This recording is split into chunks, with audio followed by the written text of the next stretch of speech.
First call for Class 300, commercial Boer goats, spring doe kids, Class 3004, January 1 to May 31st. We'll try to start this show in 10 minutes. So first call, Class 300, 3004.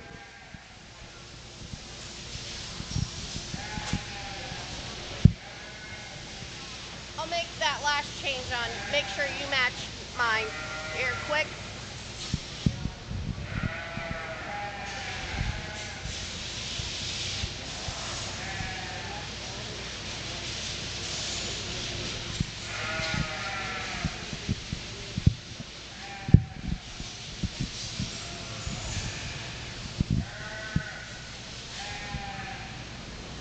Todd Ritterbush, if you'd like to report to the announcer stand. Todd Ritterbush. Oh, he's there. There he is. Okay.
Good morning.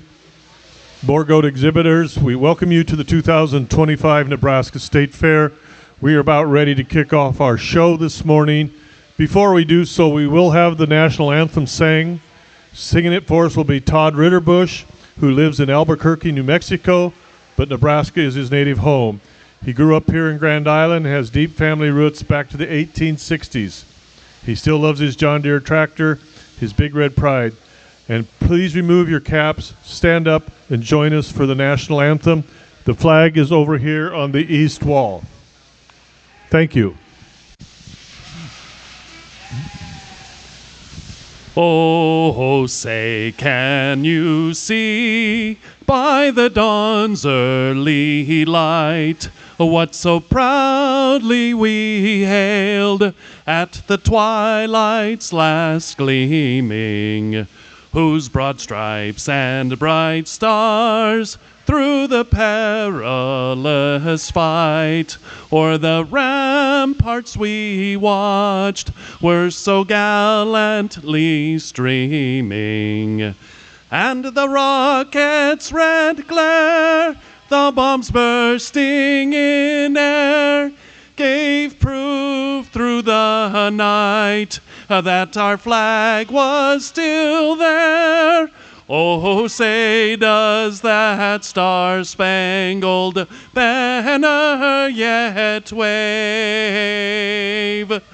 o'er the land of the free and the home of the brave?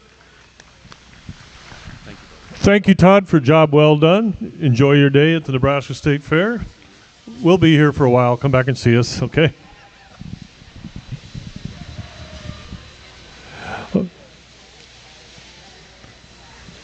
And goat exhibitors, thank you for your patience. We're just about getting ready to start the show.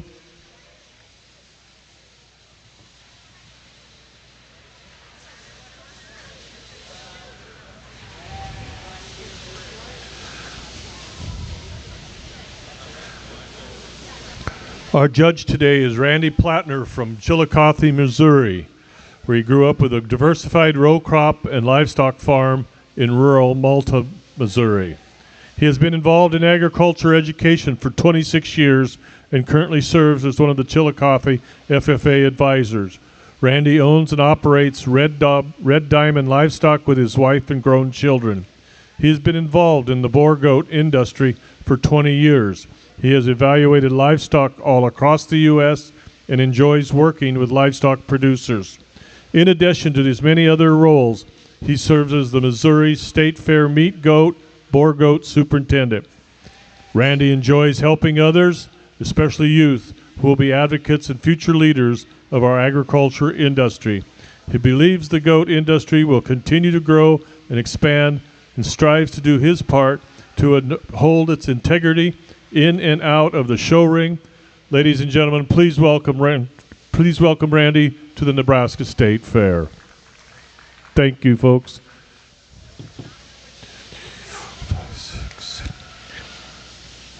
We should have 10 head in this class when they all get here. Thank you again for your patience as we get the show started this morning, and we hope you have a good day here at the Nebraska State Fair. This would be first call for Class 3006, Fall Doe Gilt, September 1 through December. First call.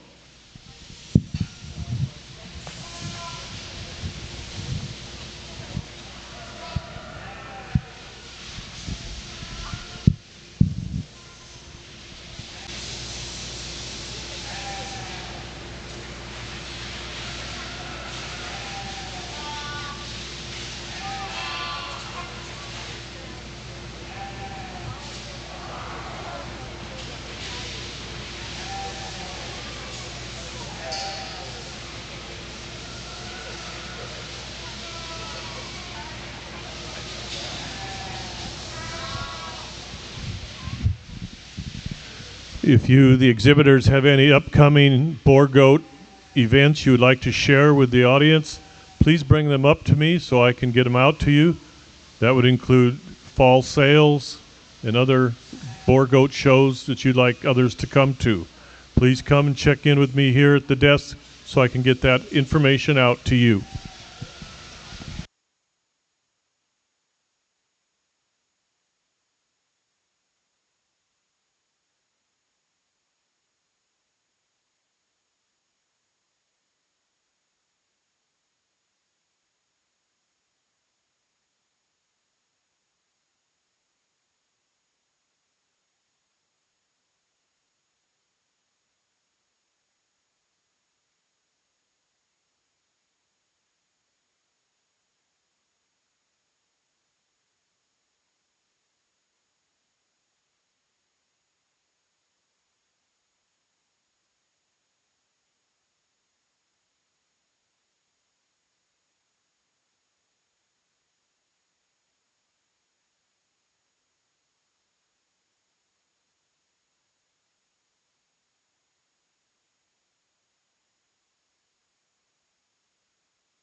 Our superintendent here at the Nebraska State Fair Boar Goat Show is Jamie Fugate, the young lady here on the east side of the ring.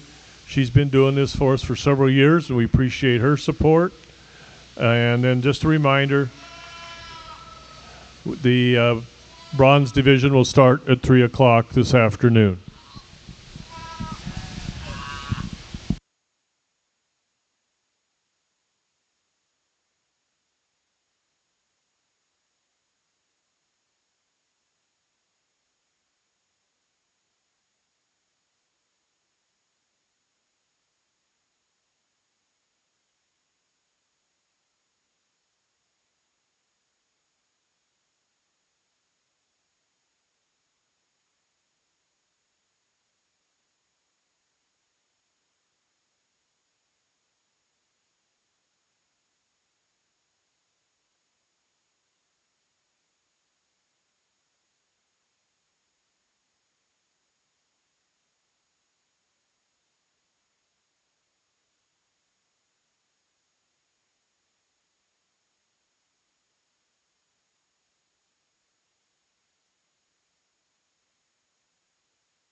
Well, a very nice class to go ahead and get the show started. I think that whenever you start to analyze this class, I think we have some differences, but I think we've got some quality, some parts and pieces, all the way from top to bottom that we can go ahead and utilize as we continue to move forward with the Boer Goat breed. I know that we're looking at commercial does here, and in my mind, the one that just kind of combines the most power, combines the structure that I really appreciate. Is opened up from front to back. You really appreciate how elegant she is in that front end and extended. You appreciate the femininity she possesses. For me, what really sets her apart is whenever you get your hands on her. She's extremely bold, extremely dimensional in the top end of that skeleton, and whenever you handle her down throughout that rear stifle, she offers just as much muscle and mass there off of her rear wheels as well. I really, really appreciate how this one is put together skeletally. Whenever she gets out on the move, she just is extremely fluid in her design. You appreciate the angle that she has there in her shoulder and how she ties in there at the point of her shoulder. You really appreciate how opened up she is in that hip set as well. Really, really nice, high-quality female here to win the class. Congratulations. The doe that comes in next, I think, is one that just matches our class winner extremely well. This one's just a little bit deeper centered, which I absolutely appreciate. For me, whenever you start to analyze her, she's opened up. She offers some real true dimension from front to back. I love that about her. I love the extension she has in that front 1/3 throughout that neck. For me, I just need to go ahead and just power up ever so slightly as compared to our class winner as she hits the ground. Offer just a little bit more dimension there on the top side of that skeleton as compared to our class winner. But this is an extremely high quality female here to go ahead and place second in a really nice class. Congratulations, young lady. The black dapple doe that comes in third, one that you absolutely appreciate her on the profile. She's extremely stunning. I really appreciate how elevated she is up in that front 1/3. She's extended. She's feminine throughout that neck. Really appreciate that about her as well. For me, whenever you get your hands on her, I want to go ahead and give her just a shot more dimension right there in that forerib. Open her up, just give her just a little bit more spring as compared to her contemporaries in front of her. However, I think that she's an extremely good female that we can do a lot of positive things with in our industry as we move forward. Congratulations. The next one that comes out, for me, these next two are fairly similar in their type and kind. For me, I just preferred this red-headed doe here just ever so slightly. Whenever she balances and ties together on the side profile, I think is what kind of sets her apart. I really appreciate how smooth made she is. I appreciate the dimension she has as compared to the ones in front of her. We just need to offer just a little bit more mass, a little bit more dimension to help her move up in the class, but an extremely good, functional type female here that offers all those qualities in a really nice package. Thank you. The doe that comes in next, one that's just a little bit more elevated in her front end, and I actually prefer that. For me, it becomes a balance issue. Whenever you start to analyze her out on the move, I think she gets just a little softer off of her rear wheels today, and that may be something that goes ahead and changes in the future, but one that I really appreciate her for all the quality she brings. She can go out there and get the job done in a breeding program without a doubt. Nice one right there, young man. The next ones that come out, really, really good in type and kind. This next traditional doe, I think, is one that brings a lot to the package. She's level top. She's long-sided, long-spined. She's extremely feminine throughout that front 1/3. We just need to go ahead and open her up in that front end, bust her open in that chest floor just to give her a shot more dimension as compared to her contemporaries. The last four here in the class, extremely goods in their own right. I think that we just need to give them just a little bit more time at home, a little bit more time on feed, but I think that these are all really, really functional females that bring some quality to the table that we can absolutely utilize. Let's go ahead and give all these exhibitors a round of applause, please.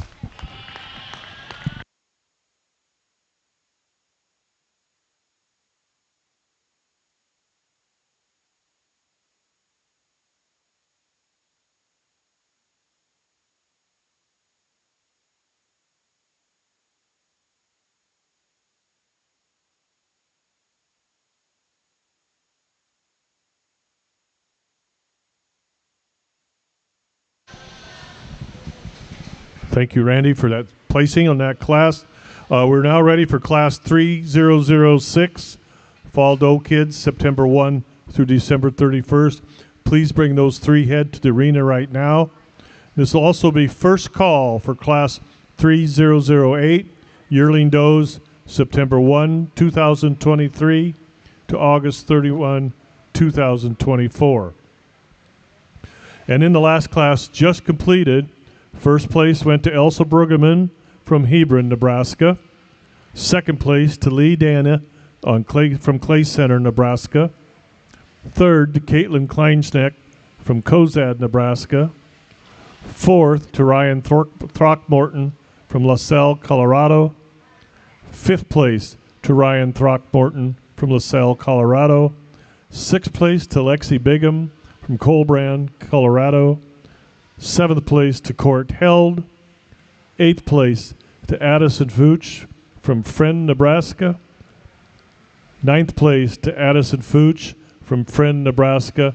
And 10th place to Lexi Bigham from Colbrand, Colorado. Thank you, exhibitors, for your patience getting started. That was first class of the day, class 3004. Now in the ring is class 3006, Fall Doe Kids, September 1 to December 31, 2024. Second call for class 3008. Second call, class 3008.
The check-in gate. Okay.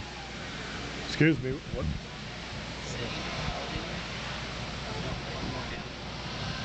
Okay. Zane Elding, Zane Edling, please check in at the check-in desk. Zane Edling, please check in your goat. Thank you.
really interesting class here. There's absolutely some quality in all three of these does that are out here and some differences.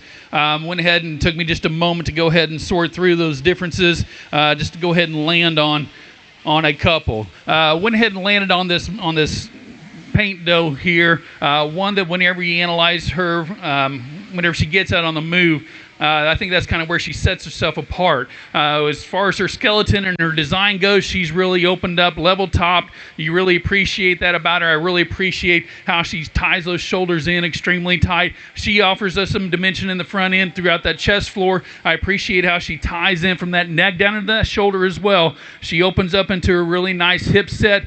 For me, what sets her apart is whenever she gets out on the move. I don't see any issues with her design. Whenever she gets out on the move, she actually is extremely fluid, and that goes back to that skeletal structure, one that I think has got a tremendous amount of potential in the future as she continues to progress and continues to develop. I know that we're starting to look at these commercial does on that market side of things, but I think they still have to be productive females at the same time, and so I think that this one can kind of work in that scenario. Congratulations, young lady, you got a nice one there. This is one that comes in second, one that we really appreciate her for what she brings to the table. She's long spined. She's really elevated in the front end. I absolutely appreciate that about her. For me, whenever you start to analyze her and when she gets out on the move, I want to change her out of her rear hip. I want to go ahead and open her up in that pin set just to get that whenever she lands on those rear legs, she goes ahead and lands just a little bit wider with a little bit more dimension to be able to compete any higher. But I think she brings a tremendous amount of positive to the table. I really appreciate the broodiness she possesses. I appreciate the amount of mass and dimension on the top side of her skeleton. I just want to change just a couple small things just to help her move up structurally in the class. But I think it's a really good one. You make some really smart breeding decisions, you might have something really awesome there that comes out of it. Congratulations. Young lady that comes in next, a doe that if this is a market show, I think this doe goes ahead and wins just from the top side of her skeleton. She offers a tremendous amount of dimension, tremendous amount of mass on the top side of that skeleton. For me, I just needed to balance up just a little bit better. One that I think the young lady is doing a tremendous job. Whenever she gets her out here, I'd be excited to see her as she continues to progress on down the road. But that's another nice type of a female that can work. We just need to go ahead and just give her a little bit more dimension front to back. Go ahead and just, in my opinion, breeding-wise, I think we need to just kind of slow down the top side of that skeleton just a little bit, just make it just a little bit smoother. She is so bold on the top side that it just is something that stands out, but it's also something breeding-wise I got a question there a little bit. But a really nice class top to bottom. Let's go ahead and give all these exhibitors a round of applause, please. Good job, kiddo. Good job.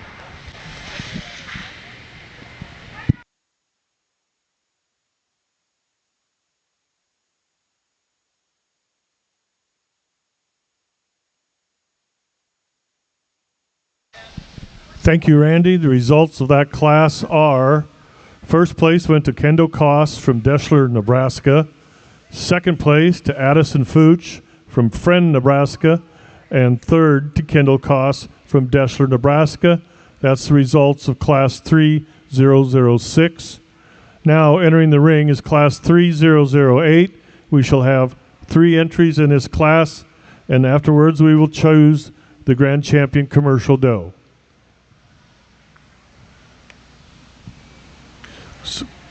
Previous class winners be getting ready to come up to the ring.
Another really nice class as we're starting to get into this older age group here with these commercial does. I think that we've got one that just kind of comes out and just stands out from the start whenever you start to analyze the class.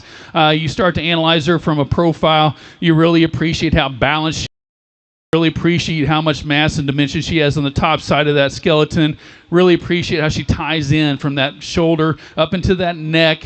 Really opened up and dimensional in that chest floor. One that's also offers a tremendous amount of dimension whenever you start to study and analyze her out of that rear hip.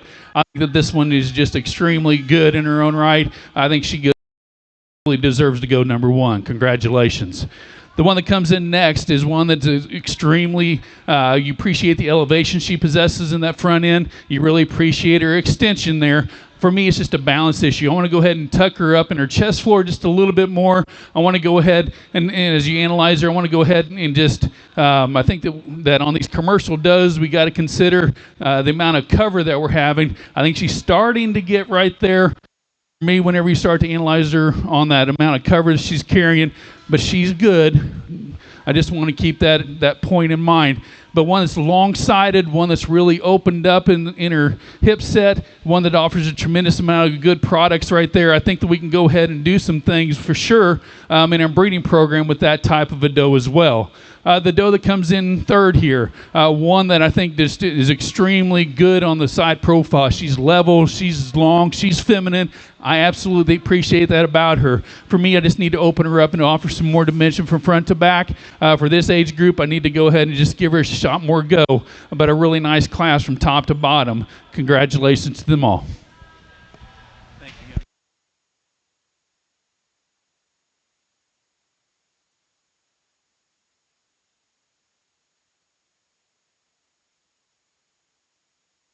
We're now ready to choose our Grand Champion commercial doe. We need the class winners out here at the ring at this time. That would be Elsa Brueggemann, Kendall Koss, and Natalie Scholl. In the class just completed, first place went to Natalie Scholl, second place to Gidget Funk, and third place to Zane Edling from Galena, Missouri.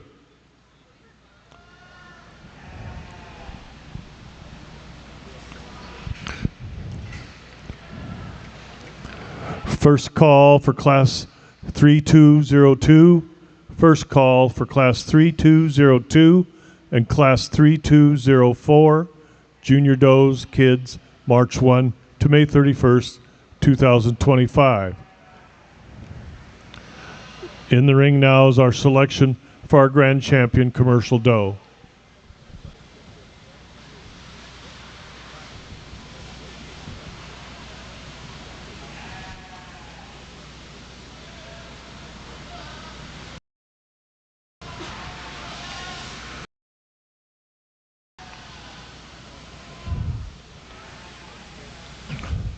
Our judge today is Randy Plattner from Chillicothe, Missouri. He has a diversified livestock row crop farm there. He's also the agricultural education for 26 years, serving the Chillicothe FFA chapter.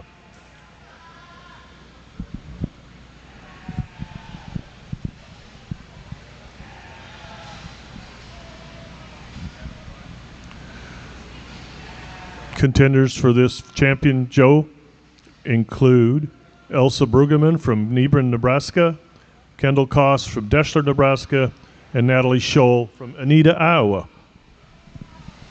Does that mic not work?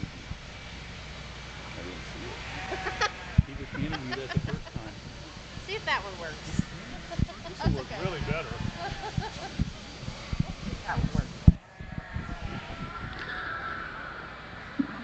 Really nice lineup here whenever we get into this drive. I think that we've seen some quality throughout this show, and I think that this show's got a lot of potential as it continues to progress into the future, without a doubt.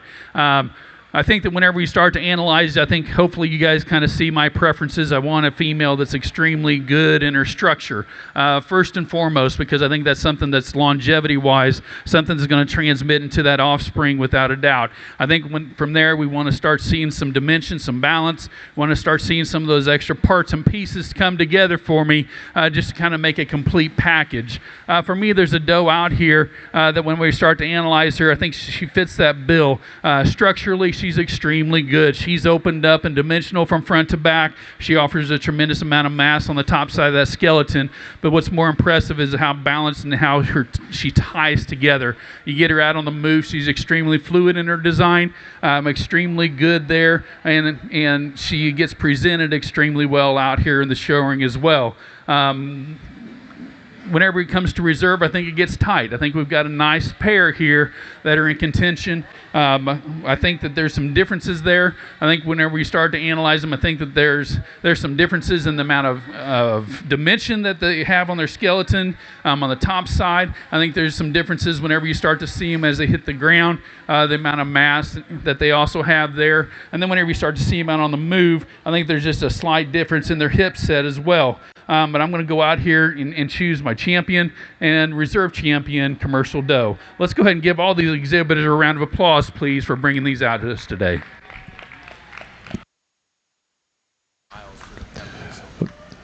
Thank you, Randy.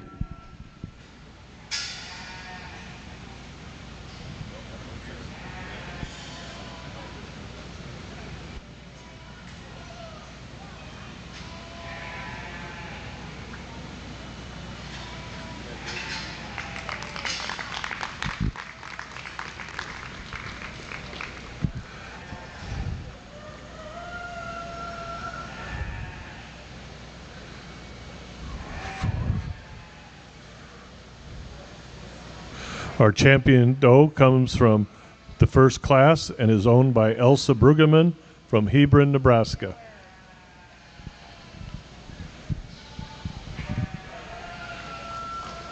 Coming out of the third class, our reserve champion doe is owned by Natalie Scholl from Anita, Iowa. That concludes our first division. We're now ready to move into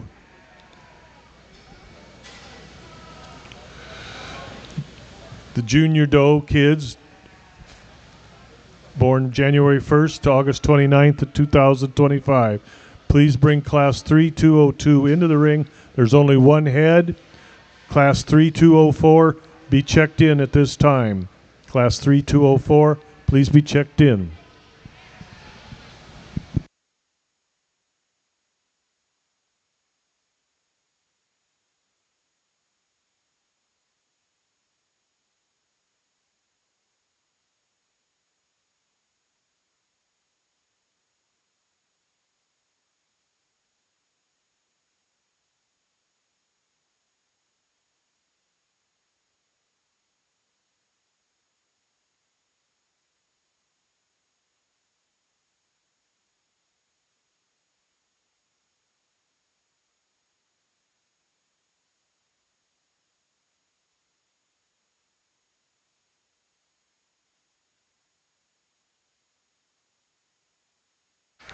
In the ring at this time is Class 3202, a junior doe kid, June 1 through August 29th.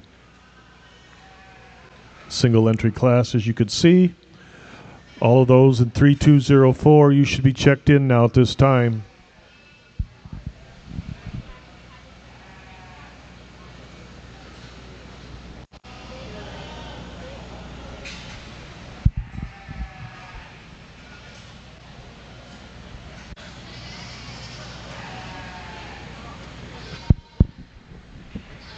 As we get into this percentage doe show, I think that we've got a single entry here, but not taking anything away from this doe because I think she could absolutely stand some competition. You start to analyze her, and she's extremely robust, extremely opened up in her skeleton, especially for the age she is. You love the amount of dimension that she carries in her chest floor. I really appreciate the femininity she has and how she ties from that neck down into that shoulder. Those shoulders are nice and tucked in there at the top of their shoulder. You handle her on the top side of her skeleton skeleton, and she's opened up, offered some dimension there. I really appreciate how she's got that hip set, and from that, her pin set's also opened up and wide. I think this female has a tremendous future as she goes ahead and continues to mature and grow. Congratulations. First place in that class goes to Ryan Throckmorton from LaSalle, Colorado. Now entering the ring will be class 3204, Junior Doe Kids, born March 1st to May 31st, 2025. Should have 9 head in this class.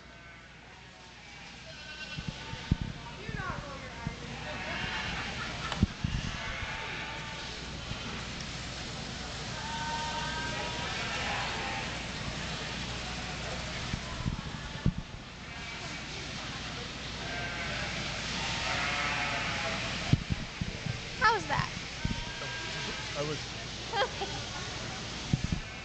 Yes.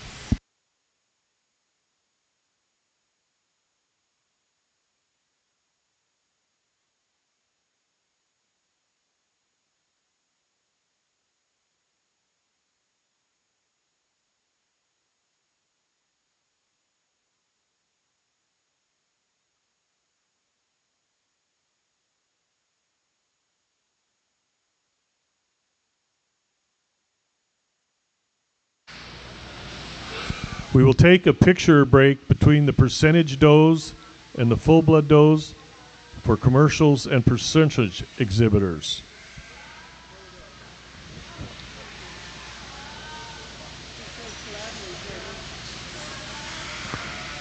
Legacy Livestock Photography is here in the ring at this time, taking pictures. If you wish to order pictures from her after the show, feel free to talk to her. She's over here in this corner right now. We should have 9 in this class when they're all here.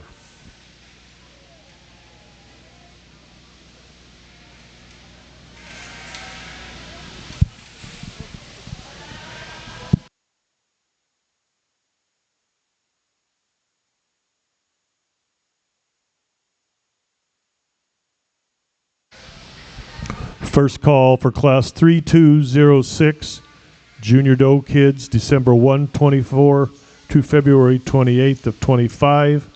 First call for class 3206.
Once again, our judge today is Randy Plattner from Chillicothe, Missouri.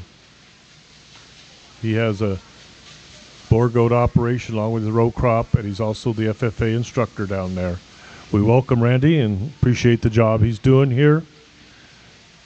We are now in Class 3204 Junior Doe Kids, March 1 to May 31st, 2025.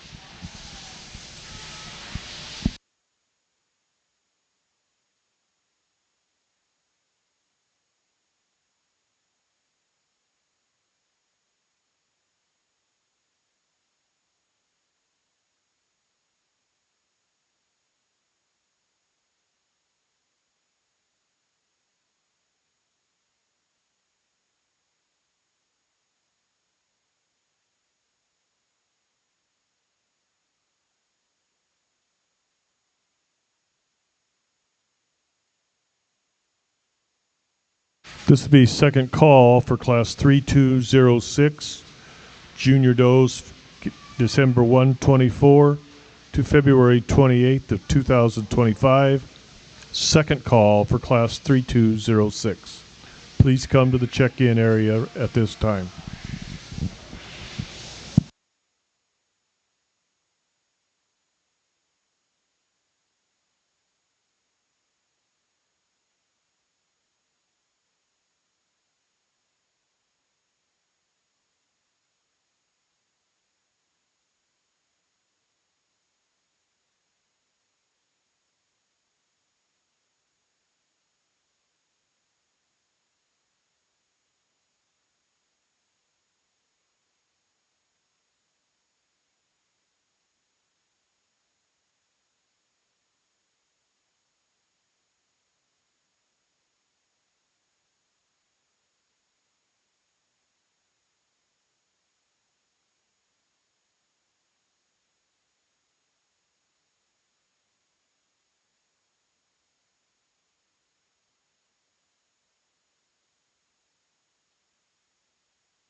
They're getting there.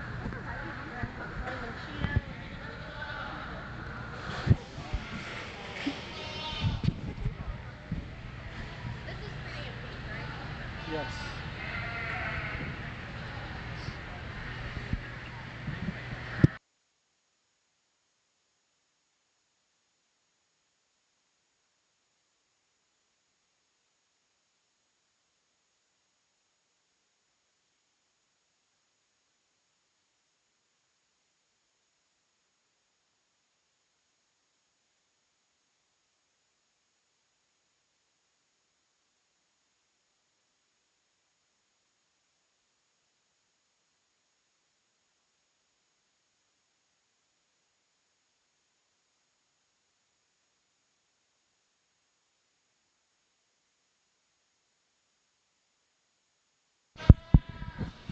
Another really interesting class to go ahead and sort. I think that we've got some differences here, and that's what kind of made it a little bit more challenging on my end.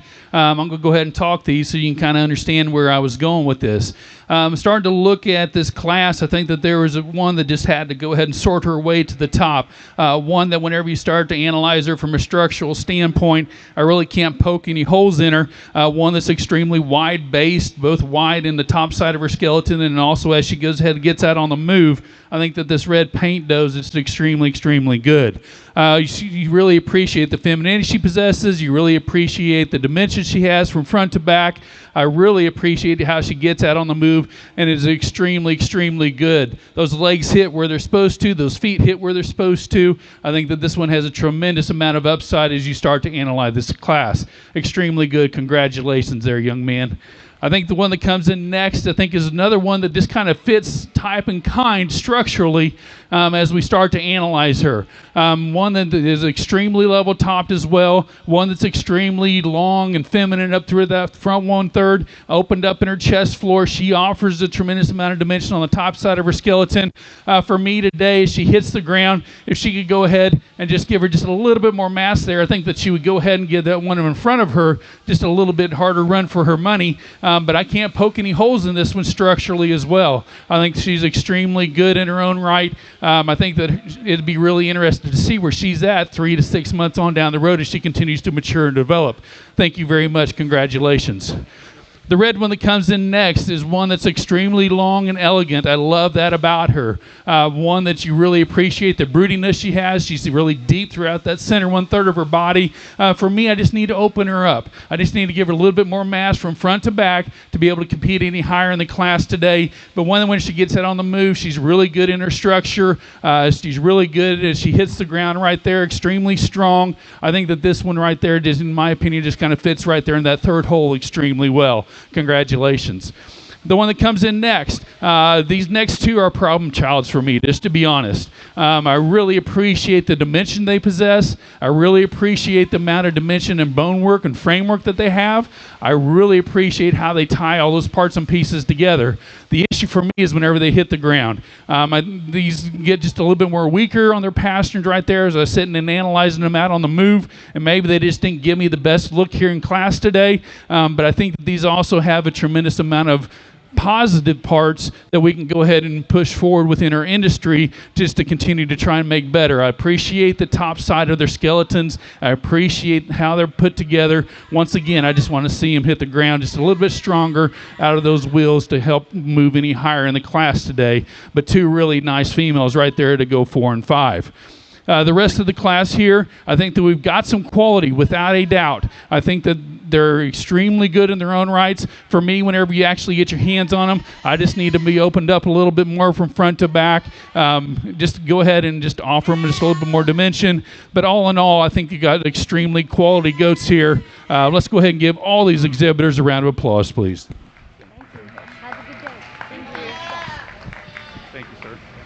Thank you, Randy. That's class 3204, just leaving the ring. How do you want to do this? Coming in at this time will be class 3206, kids from December 1, 2024 to February 28th to 2025. We've had some changes in this. There'll be 7 in this class.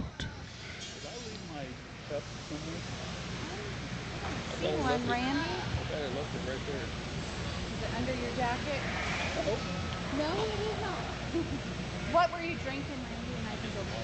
I'll go grab you a bottle from my cooler. You're welcome. And in the class just completed, first place went to Rylan Sherwood from Penrose, Colorado. Second place to Ryan Throckmorton from LaSalle, Colorado. Third place to Rylan Sherwood from Penrose, Colorado. Fourth place to Tracy Diffenbach from Drexel, Missouri. Fifth place to Rylan Sherwood from Penrose, Colorado. Sixth place to Garn Cooper. Seventh place to Caitlin Kleinschneck from Cozad, Nebraska. Eighth place to Sean Girdot from Cornhusker, Kansas. Ninth place to Garn Cooper. And that's the results of that class. Now entering the ring, class 3206. Class 3208 is a single entry, so you'll be starting to get prepared first call.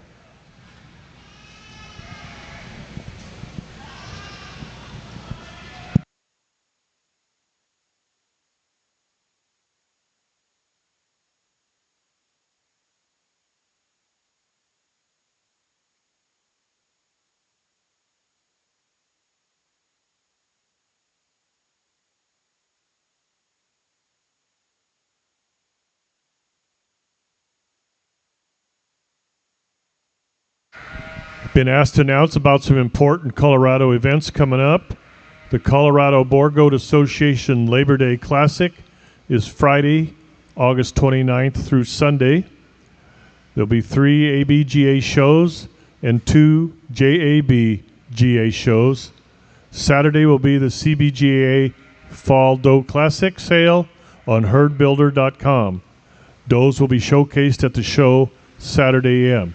Once again, in Colorado coming up, the Colorado Boer Goat Association Labor Day Classic, Friday, August 29th through Sunday.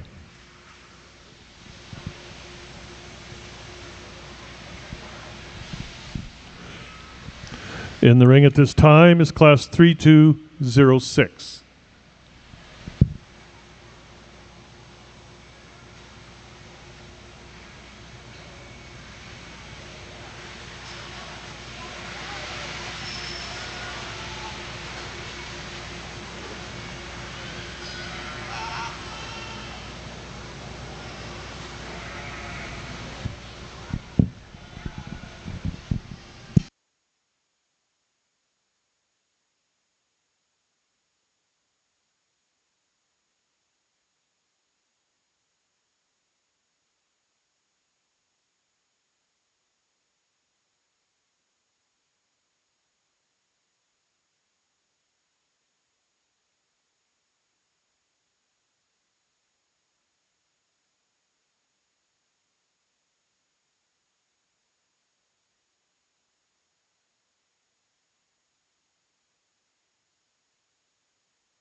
Once again, I'd like to announce there'll be a picture break between the percentage does and full-blood does. That'll be for the commercial and percentage exhibitors. A picture break between the percentage and the full-blood does for the commercial and percentage exhibit.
Another really nice class of does here to go ahead and evaluate. I think for me, there's one that just kind of sorts her way to the top extremely well. This red doe. Whenever you start to look at her, she first comes out into the ring. I think she definitely got a look to about her.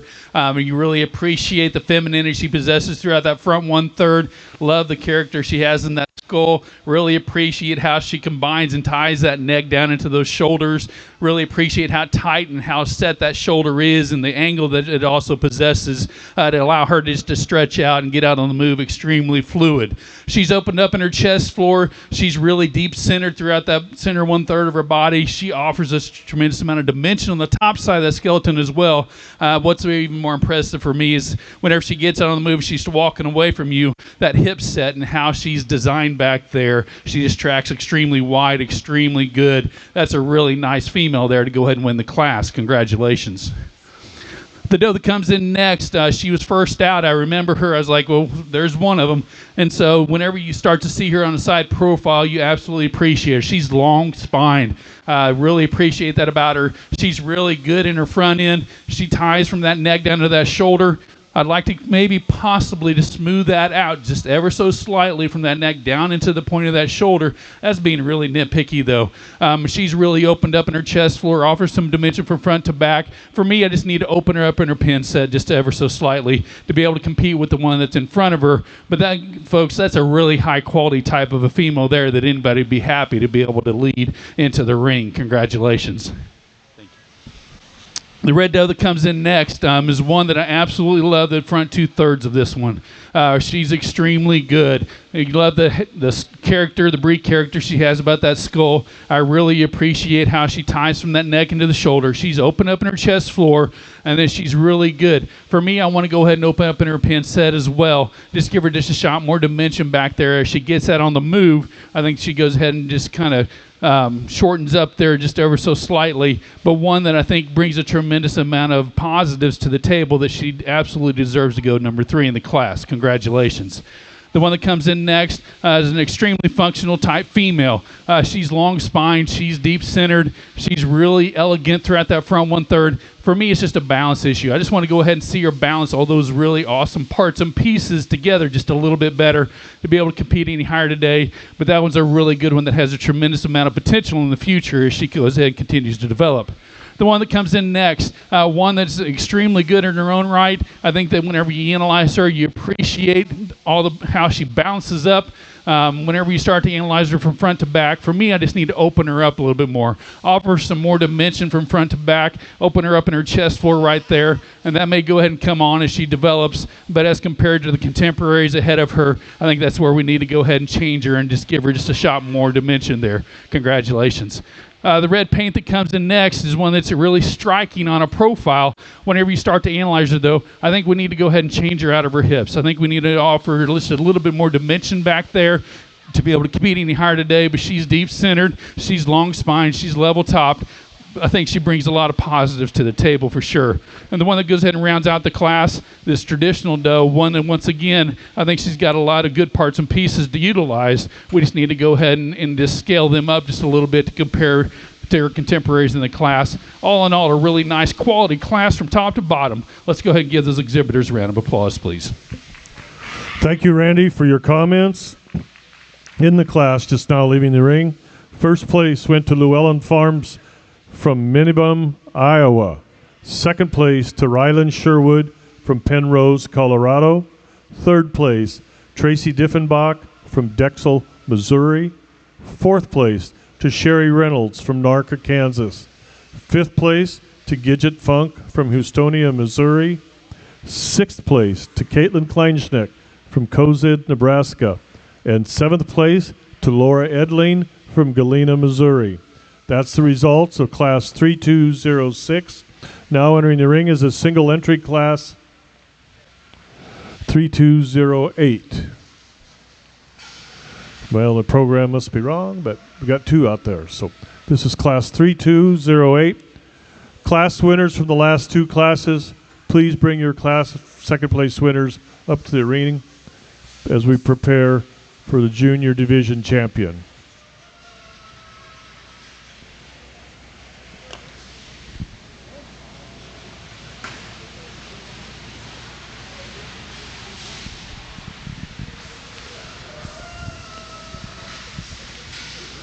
Nebraska State Fair is glad to have you all here taking part in the fair.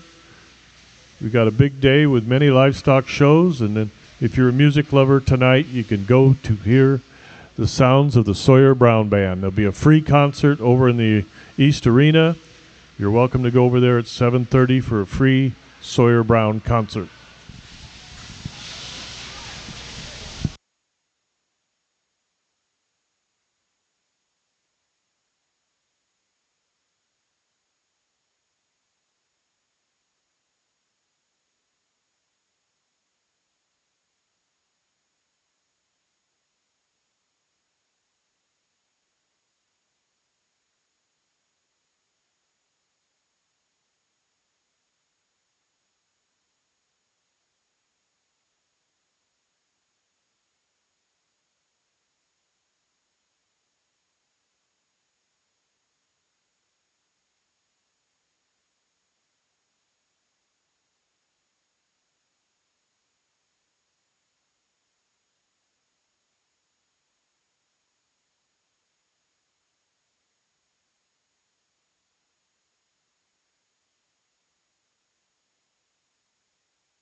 Another nice class, maybe low in numbers, but we got some quality out here in both these individuals. I think the one that though combines the most for me, as far as whenever we're starting to look at structure, whenever we're starting to look at that balance and that eye appeal, is the one that would go ahead and lands first. I think whenever you start to analyze her, she's long spined. You really appreciate that about her. You appreciate how she ties from that neck down into that shoulder. She's opened up in that chest floor. She's opened up on the top side of her skeleton. She's deep throughout that center 1/3, and yet she still offers some dimension whenever you start to analyze out of her hip. You really appreciate all those parts and pieces coming together for us. There's a nice one right there. Congratulations.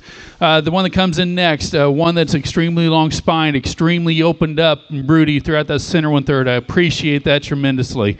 For me, I want to go ahead and just clean her up just a little bit. Tuck her in her chest floor, maybe go ahead and stouten her up as she hits the ground. Go ahead and stouten her up whenever you start to analyze her out of her hips. Open up that pin set ever so slightly, but I think this one brings a tremendous amount of good to the table. A lot of positives right there that we can work with. Both of them really nice dose. Congratulations to both exhibitors. Thank you. Thank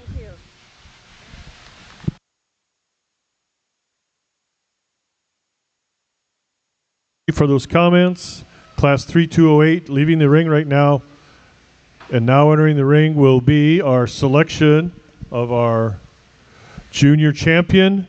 That's the first place out of class 3204. Nope. Should have Ryan Throckmorton, Rylan Sherwood, Llewellyn Farms, and Terry Roberts out here for this junior champion female. And in the last class, first place went to Terry Roberts from Maryville, and second place to Iris Luth.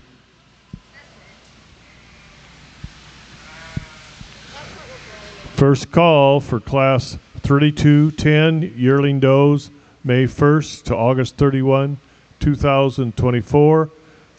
Just well make that second call. Get those two entries up here to the ring at this time. Second call, class 3210, yearling does, May 31 to August 21, 2024. We are now choosing our junior division champion. You have the first place winners from the four classes, and then the runner-ups behind them.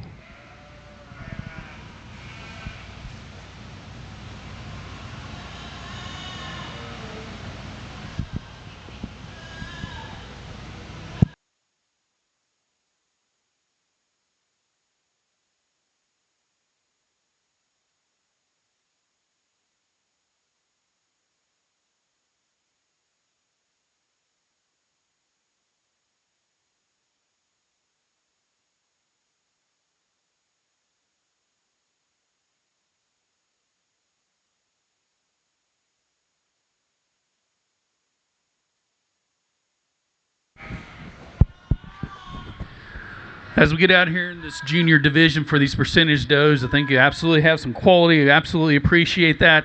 For me, I think that there's a couple that just kind of rise to the top, bring me a tremendous amount of quality and dimension, and a nice feminine type package, ones that can go out there and work and get the job done, to go ahead and continue to elevate this breed and continue to push us forward. I'm going to go out here and select your champion and your reserve champion junior percentage doe.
That was selection of your junior champion.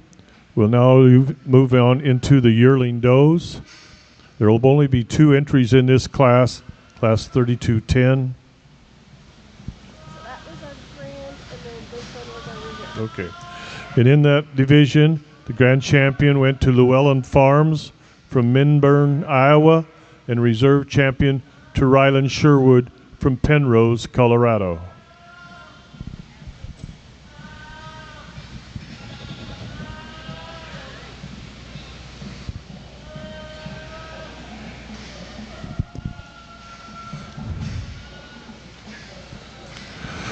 This is a class of 2, class number 3210. These does are born May 1st to August 31st of 2024. Second call for class 3212, yearling does, January 1st to April 30th of 24. Second call, class 3212, bring those does to the sign-up area. Thank you.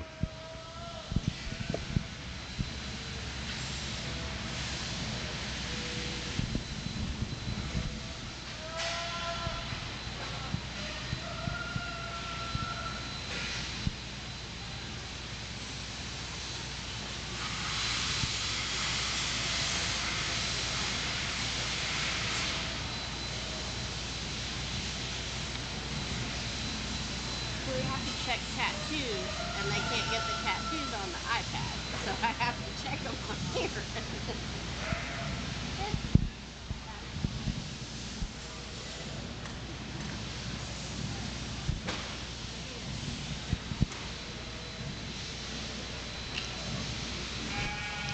Been asked to remind you that the Colorado Boer Goat Association has their Labor Day Classic coming up Friday, 8th to the 29th of through Sunday, August 29th through Sunday. There'll be 3 ABGA shows and 2 JABGA shows. Saturday will be the CBGA Fall Doe Classic sale on herdbuilder.com. Does will be showcased at the show Saturday a.m. Those things coming up this weekend, August 29th through Sunday. Another nice class here. I think we've got some quality in both of these females. For me, the one that just kind of balances up, one that goes ahead and brings us just to most dimension, extremely level topped, extremely opened up in their structure. Really, really nice type of a female here is the one that we got landed in first. I really appreciate her for her balance. I really appreciate her for the amount of extension she has. She's got a lot of high quality parts and pieces for us here today. Congratulations. The doe that comes in next, one that's extremely bold in her design as well.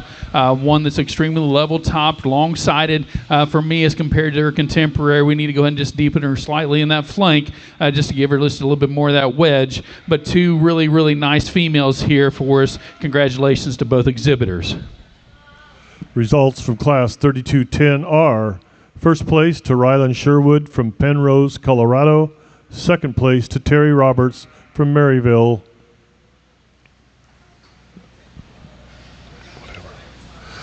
We're now ready for Class 3212 yearling does January 1 through April 30 of 2024. We should have 7 head in this class.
In the ring at this time is Class 3212.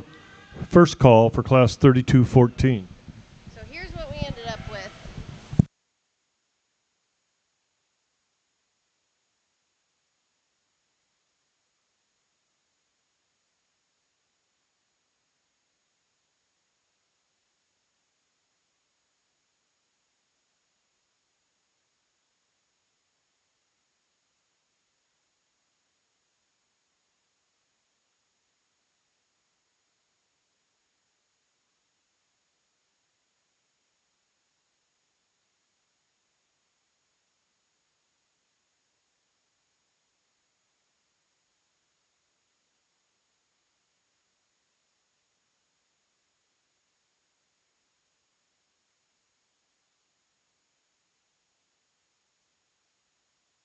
Class is complete with these 5 heads, so we are proceeding. Second call for Class 3214. Second call, Class 3214.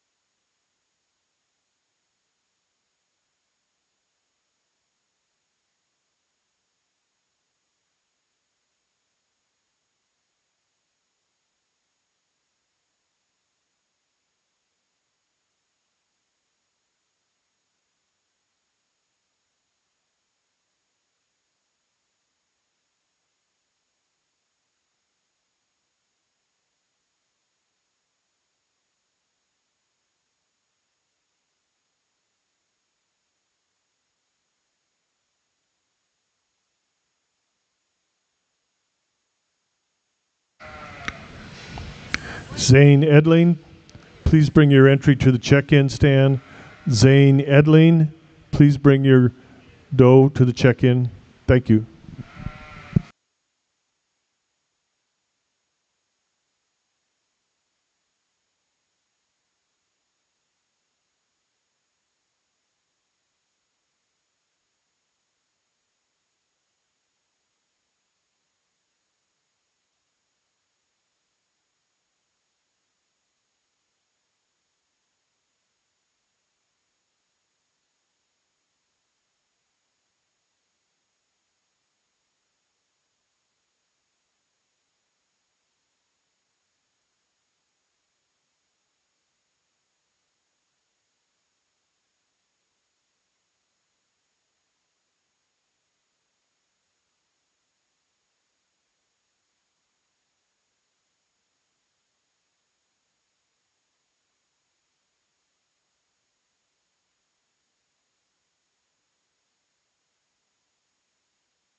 really nice class here. I think, especially whenever we get to the top side of this class, I think we've got some quality. Starting to analyze these top two, I think that both of these are extremely good in their own rights. For me, whenever you start to analyze them and you start to kind of pull everything, all the parts and pieces together, I think the one out front just out nudges that one in number two just ever so slightly whenever you start to analyze her from a chest floor. She's really opened up and bold in that design, but yes, she doesn't get outside of herself, and I think that's kind of unique for as opened up as she is in that chest floor, without a doubt. She's really clean from that neck down into that shoulder. Whenever you handle her, she offers us some dimension on the top side of that skeleton. She's really deep centered throughout that center 1/3 and possesses that extremely broody look. She's opened up in her hip set as well. Whenever you start to analyze her, she gets it on the go. I think that it's a really tight pair in this top side, but in my opinion, that's kind of where they fall. Congratulations, young lady. I'm not going to take anything away from this number two doe, because if you wanted to put her in the first hole, I was actually okay with that, because in my mind, I was trying to get that figured out myself. For me, like I said, as compared to that one that placed in front of her, we just open her up ever so slightly, and this is being really nitpicky, but this is just how I saw it in that chest floor. Go ahead and just tuck her in slightly right there in that breastplate as compared to the one in front of her, but this one is so good. She is so long spined. She is extremely good out of her hip set as well. She offers a tremendous amount of dimension on the top side of her skeleton. I can't really say anything bad about her, just it being a little nitpicky in that top pair right there. This is an exceptional type of female here to land in number two. Congratulations.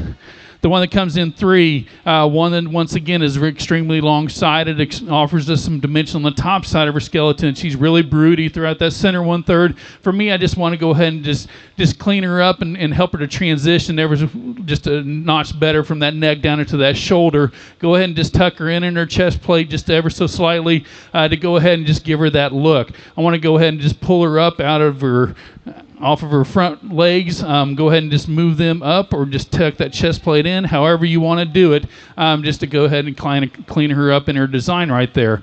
But past that, I can't say anything about her. I really appreciate her from that front 1/3 back. Really, really good quality female here that we can do a lot of positive things with. Congratulations right there. The one that comes in next, and another one in type and kind, long spined, offers us some dimension. I'll go ahead and just open her up and try to change her off of her front wheels. Go ahead and just change that head ever so slightly about her. But I think this is an extremely productive type female that can go out there and get the job done for sure. Round out the class with the red dapple. I think one that is extremely long-sided as well. We just need to give her a dimension from front to back, kind of tie in those shoulders a little bit tighter, but a really nice class from top to bottom. Let's congratulate all these exhibitors, please.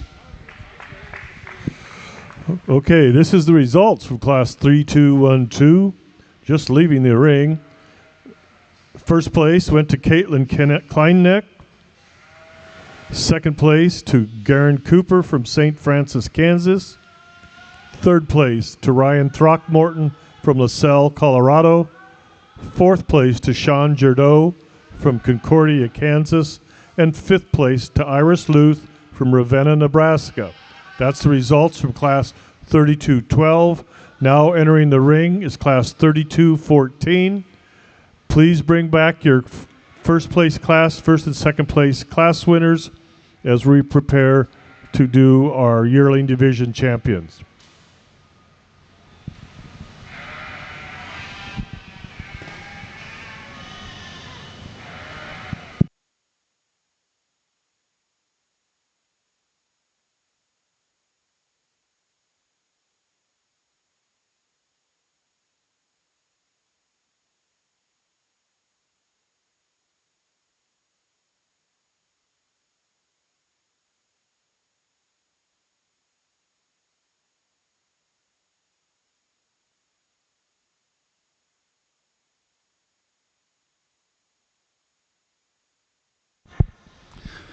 Nice single entry here for the young lady. I think one that just brings a tremendous amount of good out here in the ring. You really appreciate her design. She's really long spined. She's really elevated in the front end. She's tucked up in that chest floor. You really appreciate how she combines and ties that neck into that shoulder. She is extremely bold over the top side of that skeleton and offers a tremendous amount of dimension. I really appreciate how she comes out of that hip and her pin set. I think this is a really high quality type female here that can absolutely stand some competition. Be interested to see where she stacks up in division. Congratulations. In that single entry class, first place goes to Caitlin Kleinschneck from Kozad, Nebraska. We're now ready for our yearling division champion. Class winners, please come to the ring, as well as the second place winners. That includes Rylan Sherwood, Caitlin Kleinschneck, Caitlin Kleinschneck, and their second place winners include Terry Roberts and Garen Cooper. Senior does be getting ready to go. We have two very small classes, so if you got a senior doe, just bring her up here. We're about ready for you.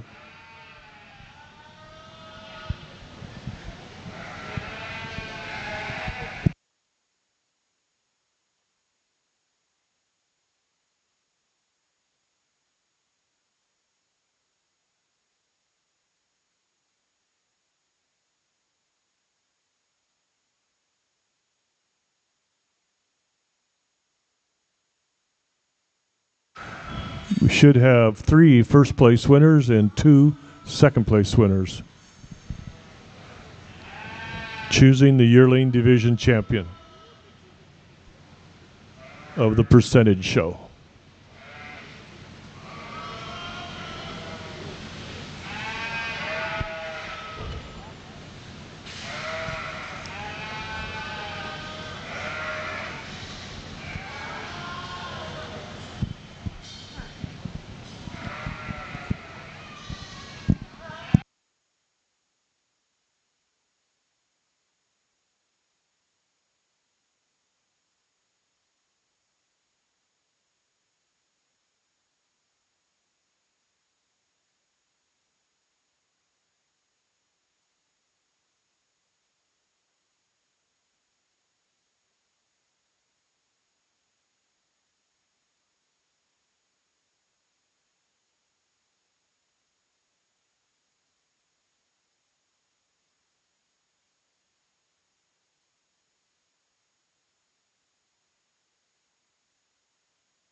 whenever we get into this yearling percentage drive, I think that we've got some quality, and I think we could absolutely have some parts and pieces, depending upon where you're trying to put your preference back home and what you're trying to change.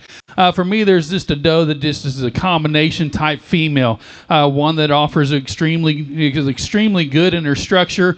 You really appreciate her. She's out there on all four corners, but yes, she ties them all in extremely good and extremely fluid right there in her design.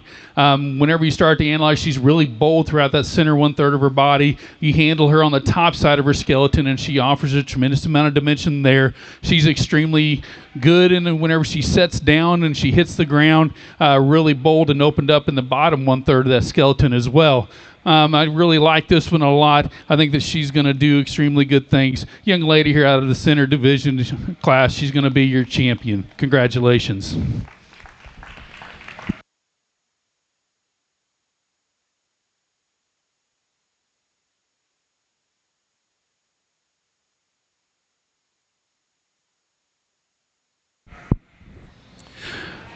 I think for reserve, it gets a lot tighter. I think that whenever we start to analyze these, there are some differences here. For me, whenever we start to analyze this younger one, I think that she's extremely good. You really appreciate the striking profile that she possesses, really long and elegant out throughout that neck, and she ties into that shoulder. For me, I'd just like to go ahead and just slightly change her right there out for that shoulder into that forerib, but that's being real nitpicky, and I think that as she goes ahead and continues to grow and to develop, I think that's going to take care of itself. For me, whenever you start to analyze her and continue to move back throughout that skeleton, I'd like to go ahead and just see just her notch more opened up in that hip set and in her pin set, but I think that's being really nitpicky of one that this is this high quality. Whenever you start to analyze the one that follows our division champion, one that's extremely good in her design, extremely bold, opened up in that rib, one that offers us some dimension throughout that hip and is extremely good. I'm going to keep them together. Young man, you're going to go reserve. Congratulations.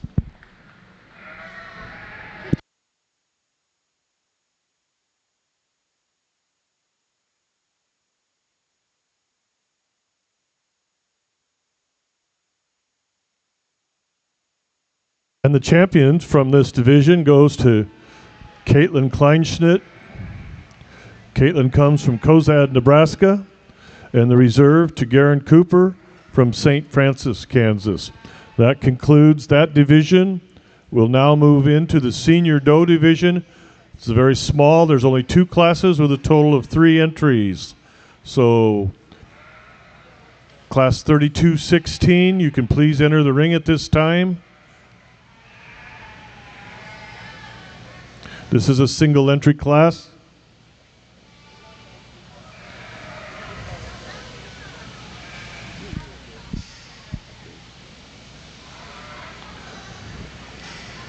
Single entry owned by Lexi Bigham from Colbrand, Colorado. This is class 32-16. I can't hear you.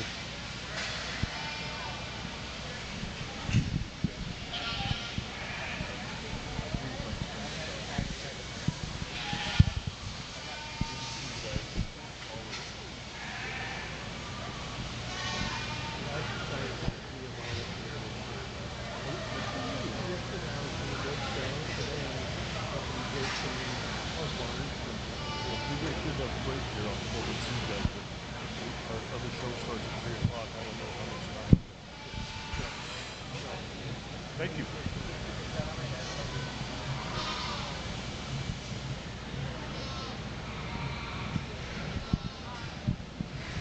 On deck is class 3218 senior does from August 31st, 2022 and earlier. Should have 2 in that class. Really nice single entry here for the young lady. I think that this doe, whenever you analyze her, brings just a tremendous amount of quality to the table. One that's extremely long in her spine, one that's really deep. You appreciate the wedge she possesses. She comes to us right now without any cover. She's extremely true in her dimension, in her design. I really appreciate how elegant she is throughout that front 1/3. A really nice age percentage doe right here for the young lady. I think that can go a lot of places. Would you please give her a round of applause for me? Okay, that first place goes to Lexi Bingham from Colbrand, Colorado. That's class 3216. We're now ready for class 3218. There'll be 2 entries in this class, and then we'll have our senior division champion, and then we will move into our grand champion percentage doe. Been asked to remind you that the American Royal in Kansas City will have their Boer Goat Show October 11th through the 12th. This is part of the new Roll of Honor program. Once again, at the American Royal, October 11th through the 12th. Class 3218 is now in the ring. Can you announce about pictures again? Yes. We will take pictures now after this selection of this champion percentage, and it'll be between the percentages and the full bloods. So get your percentage females ready for pictures if you like.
Another nice class as we get rounding out these senior percentage does. For me, there's a doe that just kind of brings the most to the table. Whenever we start to analyze her structurally, I think she's extremely good. You really appreciate how she ties that front 1/3 into that center body. Really, really level topped, really opened up and dimensional in that skeleton. Tracks out extremely good and extremely correct and very fluid. Really, really high quality type female here to go ahead and win the class. Congratulations. Not taking anything away from the young man in second with his traditional doe. One that also is long spined, one that's opened up and offers us some dimension right there throughout her skeleton. We just need to go ahead and just give her more. We just need to give her just a little bit more dimension front to back, kind of clean her up right there out of that shoulder to compete any higher, but another nice quality female that you can do a lot of good with. Let's give both these exhibitors a round of applause, please. Thank you. And the winner in class 3218 is Natalie Scholl from Anita, Iowa. Second place went to Gidget Funk from Houstonia, Missouri. We're now going to have our senior division champion, then the grand champion will follow. Just a reminder, we'll have a picture break right after the selection of the grand champion percentage doe. Yeah. That break will take about 10 minutes.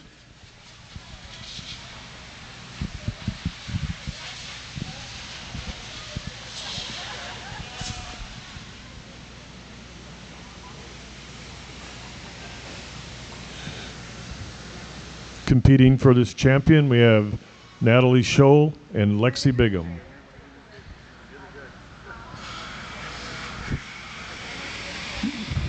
A lot of times whenever you get into the seniors, I think that sometimes people wonder, well, is the quality going to be there?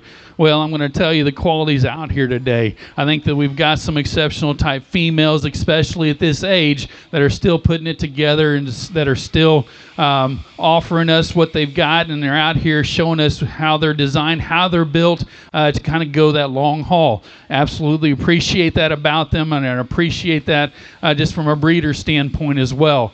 And whenever we start to analyze both these class winners, kind of similar in type and kind. Both of them are elevated. Both of them are extremely long in their spine. Both of them offer us some true dimension from front to back, really tie all those parts and pieces together. For me, whenever you get your hands on them, I think there's one that just offers a little bit more natural dimension on the top side of her skeleton, one that's really opened up and stands out on all those four corners. Young lady here out of her 36 plus is going to be our champion.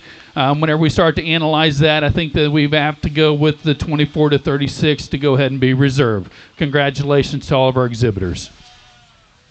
Thank you. Good job, young lady. Thank you. Keep smiling, will you? You want me to set those up on your... Got it? Okay, so you'll have to stay in here.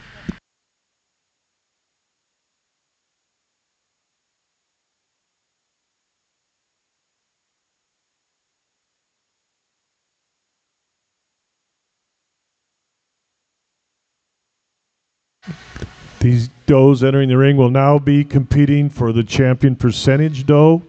In the senior class just completed, first place went to Natalie Scholl from Anita, Iowa, and second place, reserve champion, to Lexi Bingham from Colbrand, Colorado.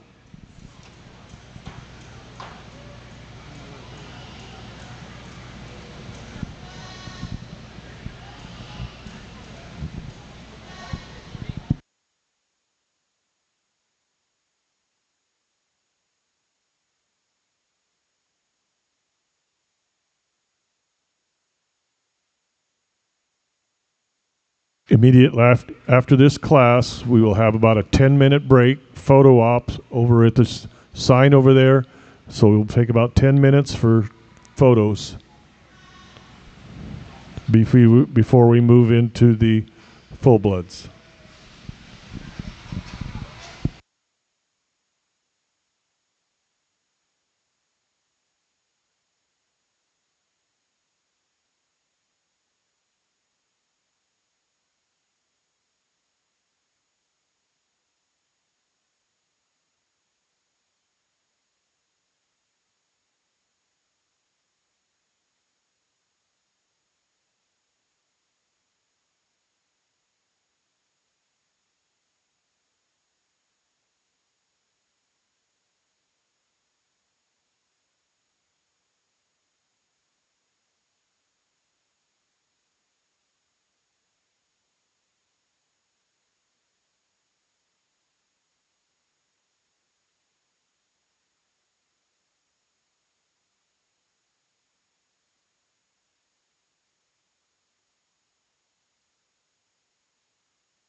South Africa and they got rugs and blues too. Yeah.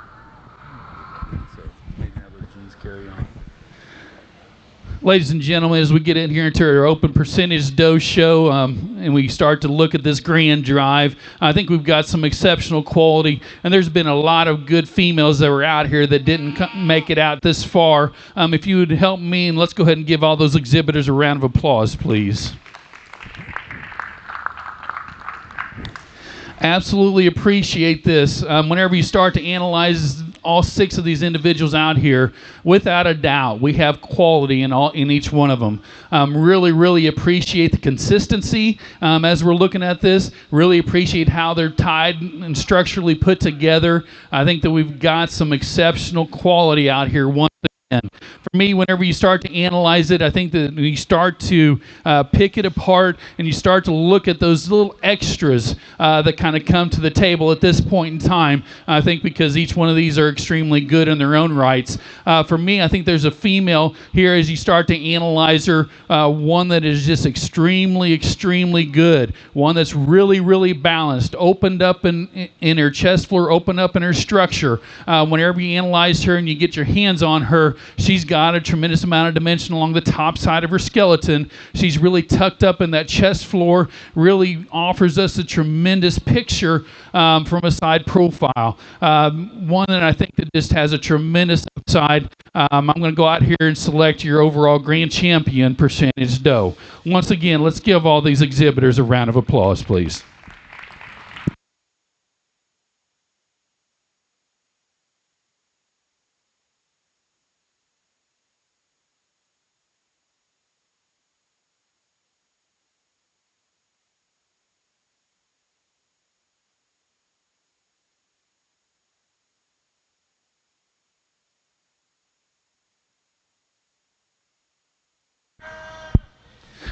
Whenever it comes to reserve, I think that there are several that are still in the hunt as we analyze these. Ones that are extremely good, I'm going to go ahead and talk this junior class that we had our overall champion out of. This doe kind of struck me extremely hard in class whenever she came out. One that's extremely long, extremely level in her design. I think as she goes ahead and continues to mature, I think she's going to continue to come together, especially out of that shoulder into that forearm area. I think she's going to go ahead and bust open and really start to shine there. I think her better days are ahead of her. I can't really poke any holes in her. It'd be really interesting to see where she ends up. Looking at this yearling, once again, that we really appreciate for how broody she is, how deep centered she is throughout the center 1/3, how opened up she is in her rib cage. You start to analyze how she ties those parts and pieces together.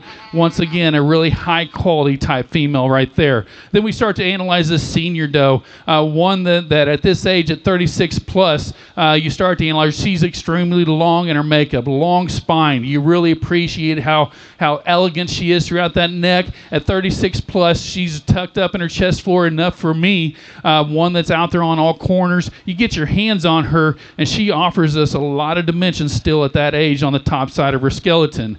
Once again, I think that this is just personal preference at this point in time.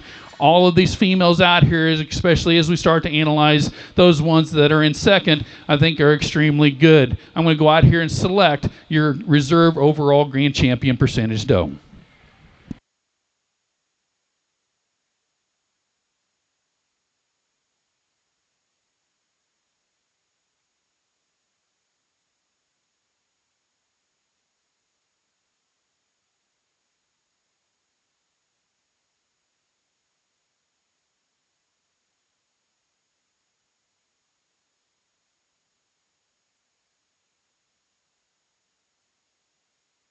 That concludes our percentage show.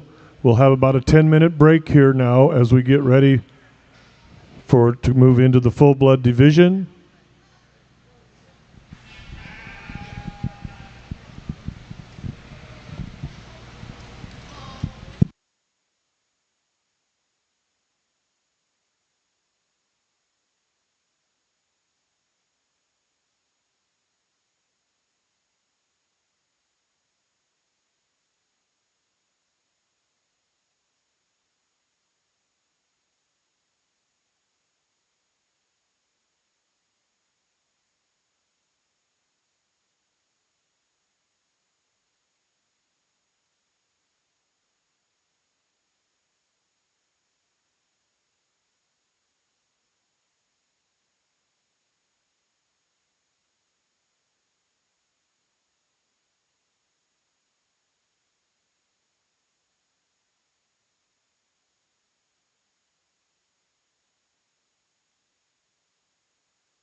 First call for Class 3222 Junior Does, March 1 to May 31st, 2025.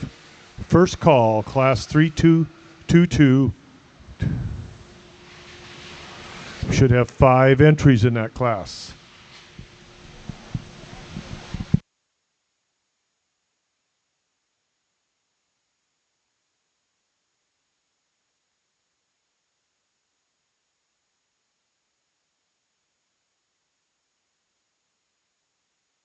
Been corrected, there's 9 entries in Class 3222. First call.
Just a reminder to all our Boer Goat exhibitors, the Colorado Boer Goat Association has a Labor Day Classic, Friday, August 29th through Sunday. They'll have 3 ABGA shows and 2 JABGA shows. Saturday will be a CBGA Fall Doe Show Classic with a sale on herdbuilder.com. Does will be showcased at the show Saturday a.m. That's beginning Friday, August 29th through Sunday, the Colorado Boer Goat Association Labor Day Classic.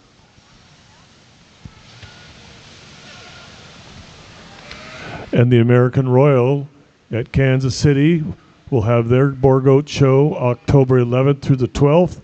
That's part of their new Roll of Honor program. So you might want to take part in that. August 11th through 12th at the American Royal.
Randy?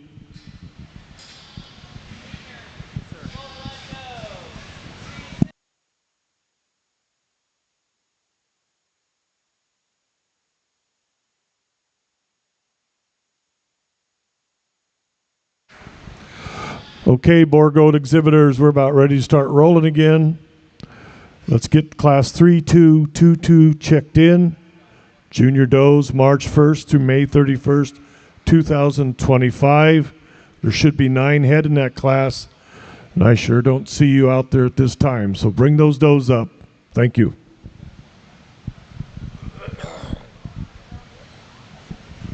How long have you been announcing? This is just my 3rd year of goats. 3rd year of goats? Okay, but you've had a little more experience than that.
After the buck show is over, at that conclusion, we will have the pair classes. There will be pair of does, pair of bucks, Breedie's herd, one which includes 1 junior doe, 1 yearling or senior doe, and 1 buck. You need to pre-enter these pair classes to be held after the buck show. And at the conclusion of the bronze show and the pairs and the classes, we will have the Nebraska bred and owned doe, a commercial, percentage, full blood as 1. Nebraska bred and owned buck need not pre-enter for these classes.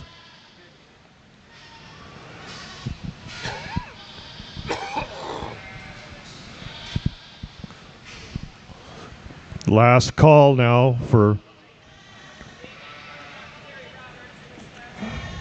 class 3222 junior doe kids. You should be checked in at this time. You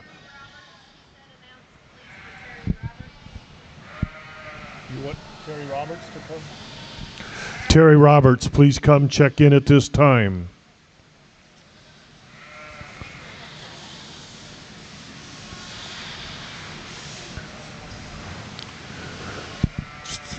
It's time for a goat show, folks, so please be getting checked in here.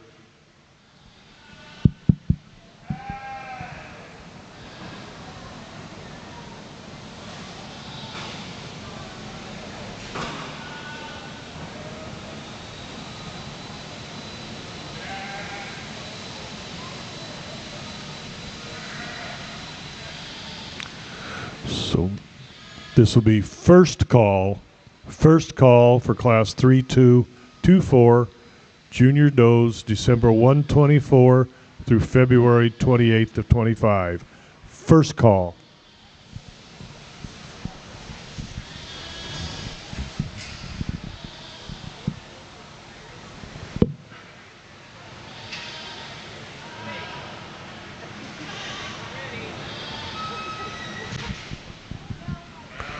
Class 3222 is now entering the ring. These junior does were born March 1 through May 31st, 2025. Class 3222 now entering the ring.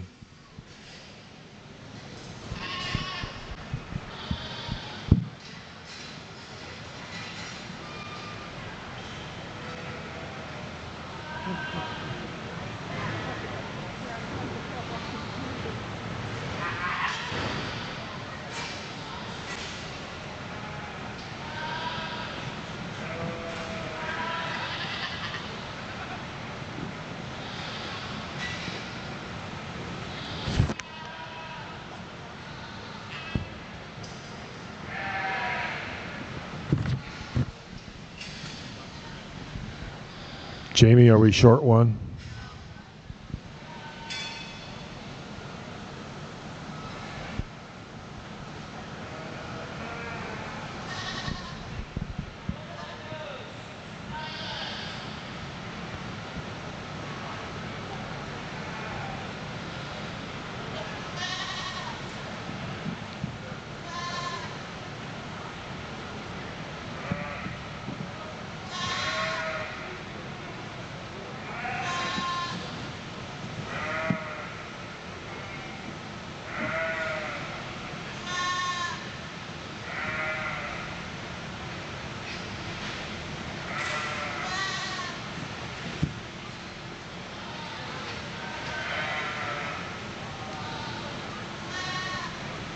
This one moves to that class and one's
First call for class 3224.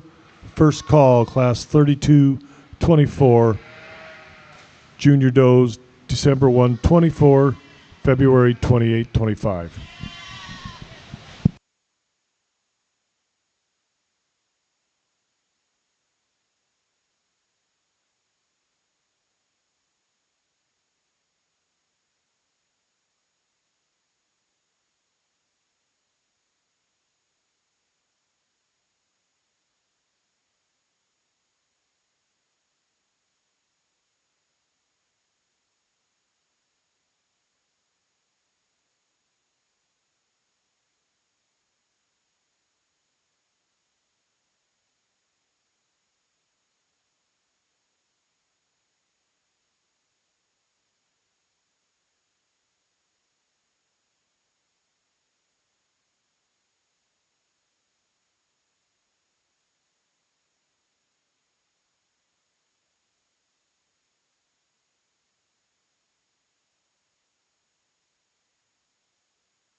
really nice class whenever we get here into the full bloods, and you really appreciate the quality here at the top end, without a doubt. I think that whenever we start to analyze these two here at the top, I think they're extremely similar in design, bring a lot of the same parts and pieces together for us here today.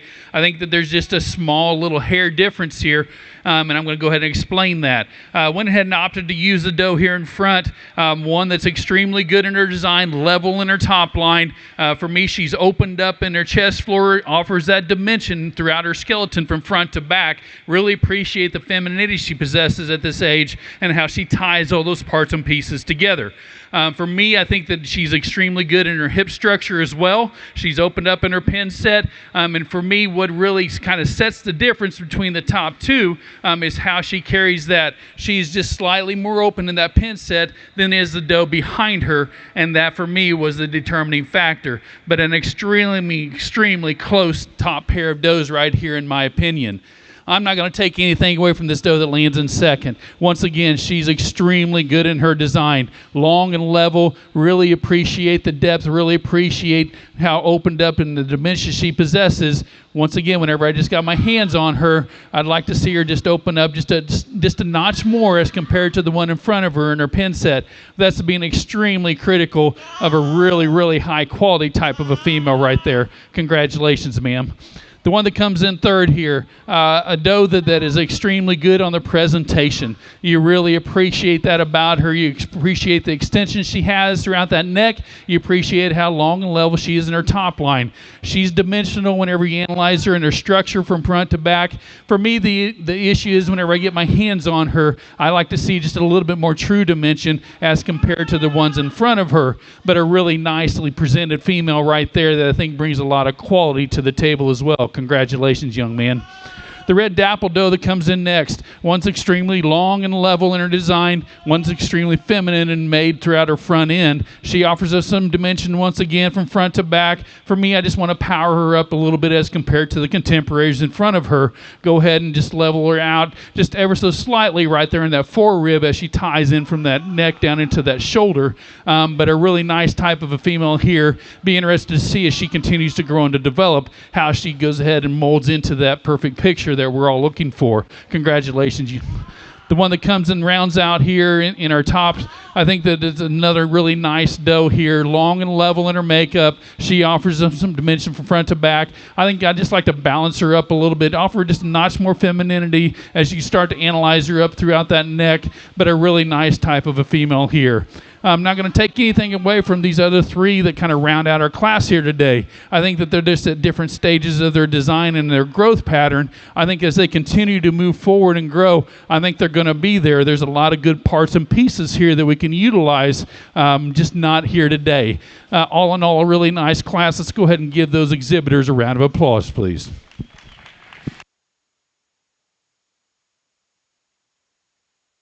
Thank you, Randy, for your placings and your reasons. The results of Class 3222 are as follows. First place went to Natalie Scholl of Anita, Iowa. Second to Garen Cooper from St. Francis, Kansas. Third to Dylan Harmon from Hull, Iowa. Fourth place to Skylar Herman from Fullerton, Nebraska. Fifth place to Terry Roberts from Marysville, Missouri. Sixth place to Tana Brinkman from Erickson, Nebraska. Seventh place to Irish Luth. And eighth place to Tana Brinkman from Erickson, Nebraska.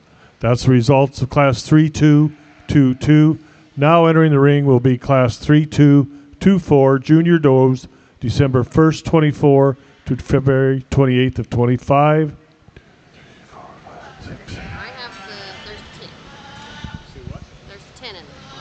There will be 10 in this class. So if they're unchecked,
Class, we have 10 in this class.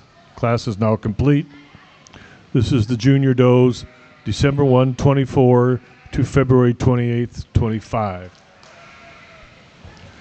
First call for class 3226, junior does, September 1 through November 30th of 2024. First call, class 3226.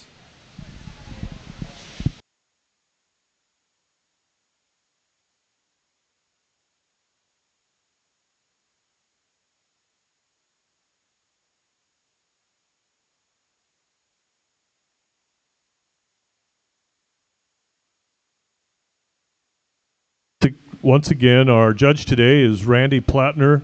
He's from Chillicothe, Missouri, where he grew up in his family's farm with diversified row crops and livestock in rural Malta Bend, Missouri. He's been involved in agriculture education for 26 years and currently serves as one of the Chillicothe FFA advisors. Randy owns and operates Red Diamond Livestock with his wife and grown children. He's been involved in the Boer goat industry for 20 years. He's evaluated livestock all across the U.S. and enjoys working with livestock producers. In addition to the many other roles, he serves as the Missouri State Fair Meat Goat Boer Goat Superintendent. Randy enjoys helping others, especially youth, who will be advocates and future leaders of our agriculture industry. He believes the goat industry will continue to grow, expand, and strives to do his part to up its integrity in and out of the show ring. Thank you, Randy, for being with us today. And we're working now on a class number 3224.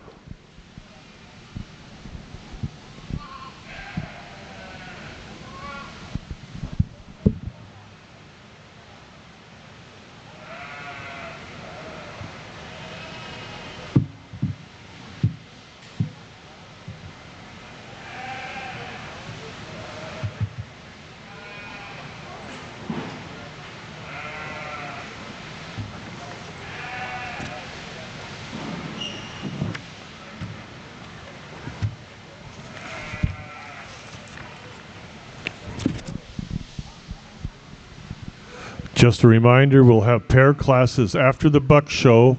That includes pair of does, pair of bucks, breeder's herd, which includes one junior doe, one yearling or senior doe, and one buck. You need to pre-enter this class if you want to be in it. At the conclusion of the bronze show, the pairs and the classes, we will have the Nebraska bred and owned doe, commercial percentage full bloods as one.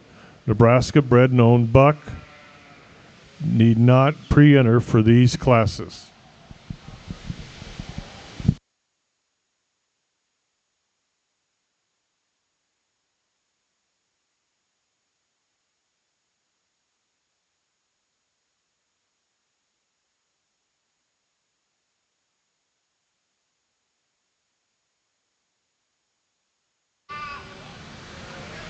Just another reminder, we have the Colorado Boer Goat Association Labor Day Classic coming up Friday, August 29th through Sunday.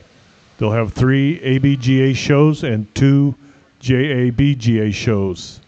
Saturday will be the CBGA Fall Doe Classic with a sale on herdbuilder.com. Does will be showcased at the show Saturday a.m. And also upcoming is the American Royal in Kansas City. Their show for the Boer Goats will be October 11th through the 12th, part of the new Roll of Honor program being rolled out this year.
really nice set of does here in this class, especially whenever you start to analyze these and sort them.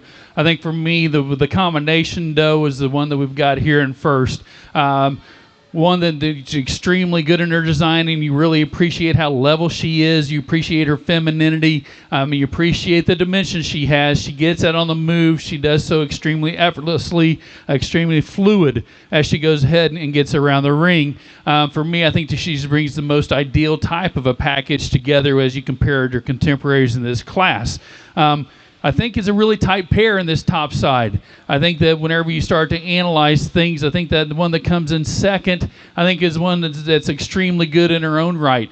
For me, I just like to go ahead and just kind of blend her in ever so slightly as she comes out of that neck into that shoulder. I think she gets extremely bold right there on the top side of that shoulder, kind of gets out of herself a little bit, but one that I think brings a tremendous amount of dimension. As compared to the one in front of her. So it's some give and takes right here in the top side of that class, in my opinion. If you wanted to do it another way, you absolutely could. I think both of these does are extremely good in their own right. That was just the telltale sign that I saw, and the decision maker for me, in my opinion.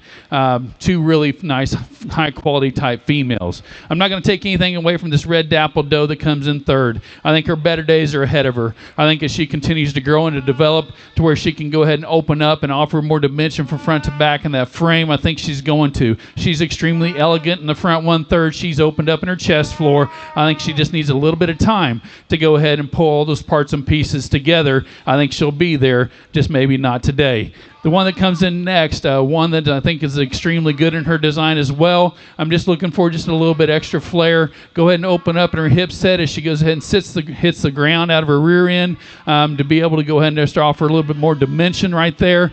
But one that I think, once again, brings a tremendous amount of quality to the table here, in a really nice class. Congratulations. The young lady that comes in next, a doe that's extremely functional in her design. You appreciate the length of spine that she has. You appreciate the dimension she has. I think she's just in a kind of a little bit of an awkward phase right now in her growth pattern. She just doesn't blend all those parts and pieces for me together as well as I'd like to today as compared to her contemporaries.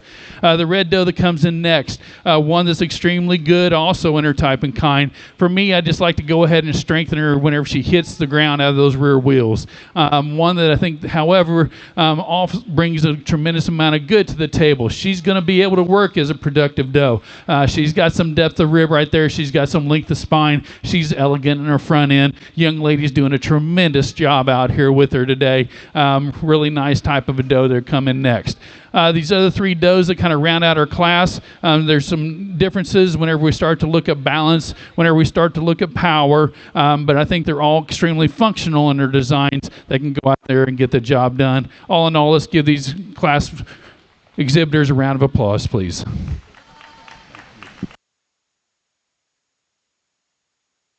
Thank you, Randy.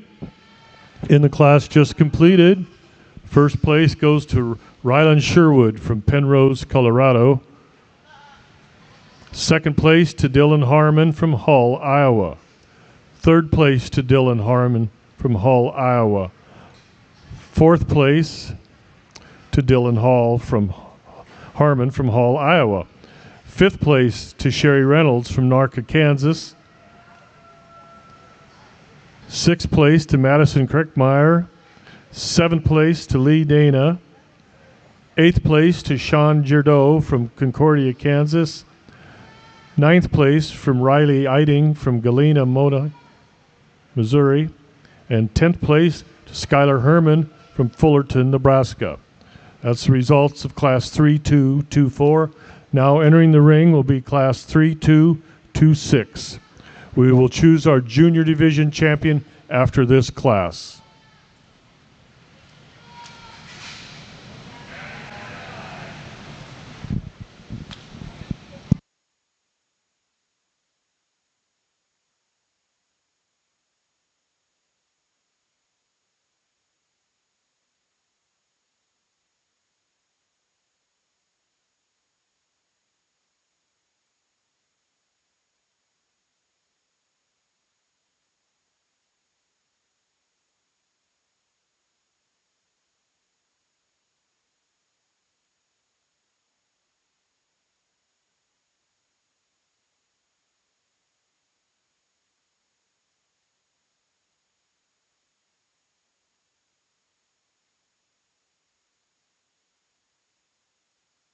We should have 7 in this class.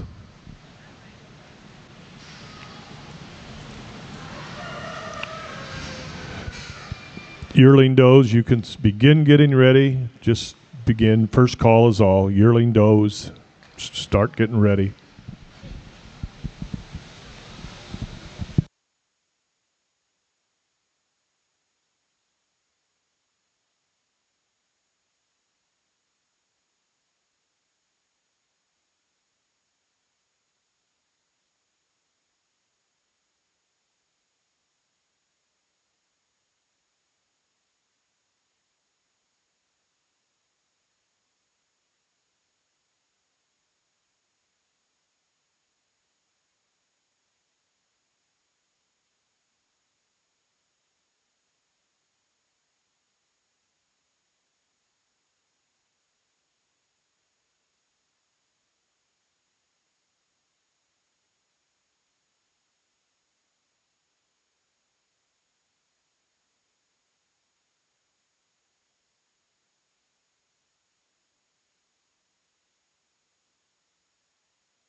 The class in the ring at this time is 3226. Junior Does kid from September 1 to November 30th of 2024. Junior Division champion will follow this class.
really, really nice class here as we start to analyze and sort these goats. I think that there's absolutely some quality from top to bottom and some parts and pieces that we can use depending upon what we're trying to improve or change back home in our own programs. For me, the combination doe, the doe that just offers the most eye appeal, offers the most dimension from front to back, offers the most breed character, and whenever you really start to analyze her, just balances up really, really well for us here today is this black doe. Really can't say enough positives about her in her skeleton structure first and foremost. Whenever you saw her get out on the move, just extremely fluid out of both that front end and out of that rear hip set. Just gets out on just glides across the ring extremely well. One that's elegant in her front, offers dimension front to back. I think she's definitely the logical winner of the class. Doe that comes in next, one that's just long-sided. She offers us some dimension. She's opened up in her chest floor as well. As compared to our class winner, we just need to balance her out just a little bit more. Whenever you start to analyze her, and whenever she ties those parts and pieces together from her neck down into her shoulder, if we could just slightly blend that ever so slightly just to where it makes it a smoother transition, I think that she would be absolutely phenomenal. But two really nice individuals right there, and one in number two. Congratulations. I'm not going to take anything away from this red dapple doe. Love this design on her, really appreciate how long spine she is. She's extremely feminine in that front end. Appreciate how opened up she is in the chest floor. For me, whenever you start to analyze her, it's off of her rear wheels. I think she goes ahead and just walks outside of herself ever so slightly as she gets out on the move. If I could change that, open up that pin set, square up them rear legs as they hit the ground, I think we would absolutely have something there. She's extremely bold on that top side of that skeleton as well. Really, really nice type of a female here to go number three. Congratulations. Not going to take anything away from this one that comes in fourth. A doe that is once again extremely good. Level topped, really good in her design, really feminine in her front end. It's just a matter of mass and power as compared to the contemporaries in front of her today, but another nice type of a female. The female that comes in next, one that whenever she first hit the ring, I was like, she's extremely good. Well, she is. Whenever you analyze her, she's once again long spine. She's opened up in her chest floor. For me, whenever you want to get critical with her, whenever she gets out on the move, I think she goes ahead and narrows up out of her hip ever so slightly as compared to the ones in front of her, but another one that's just probably in an awkward state of her growth pattern. Be interested to see where she's at later on down the road. The doe that comes in next, I love the profile that this doe gives us. Really, really elevated in the front end, extremely, extremely feminine up throughout that neck, long spined. For me, we just need to open her up, give her more dimension as compared to their contemporaries in her class, and I think she could absolutely be there. She's got a lot of high quality parts and pieces that we could absolutely work with in a lot of different breeding programs. The other doe that comes in next is the one that's extremely functional or designed, really broody throughout that center 1/3, one that we really appreciate her for what she brings to the table, just not balanced up as well as the others in class today, but all in all, a really nice, high-quality type of a class. Let's give all those exhibitors a round of applause, please. That was class 3226 just completed. First place went to Austin Pagel from Hawkeye, Iowa. Second place to Gidget Funk from Estonia, Missouri. Third place to Skylar Herman from Fullerton, Nebraska. Fourth place to Natalie Scholl, Anita, Iowa. Fifth place to Natalie Scholl. Sixth place to Lexi Bigham from Colbrand, Colorado.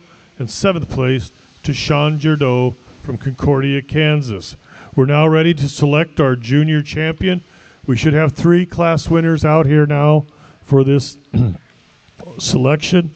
That includes Natalie Scholl from class 3222. From class 3224, it'll be Rylan Sherwood. And from the class just completed, Austin Pagel.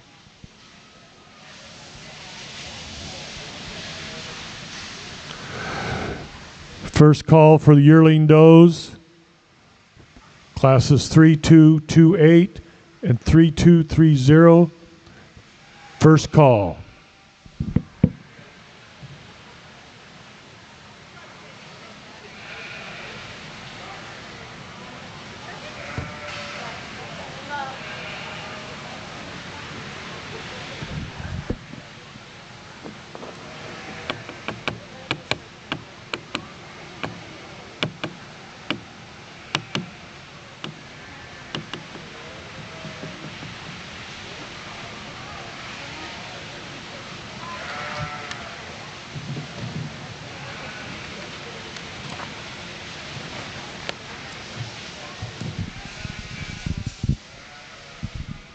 Just a reminder to you exhibitors, we'll have pair classes after the buck show, pair of does, pair of bucks, and a breeder's herd, which will consist of one junior doe, one yearling senior doe, one buck.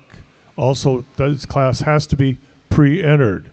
At the conclusion of the bronze show, we will have pair classes for Nebraska bred and owned doe, commercial, percentage, full bloods, and the Nebraska bred and owned bucks need not be pre-entered for these classes.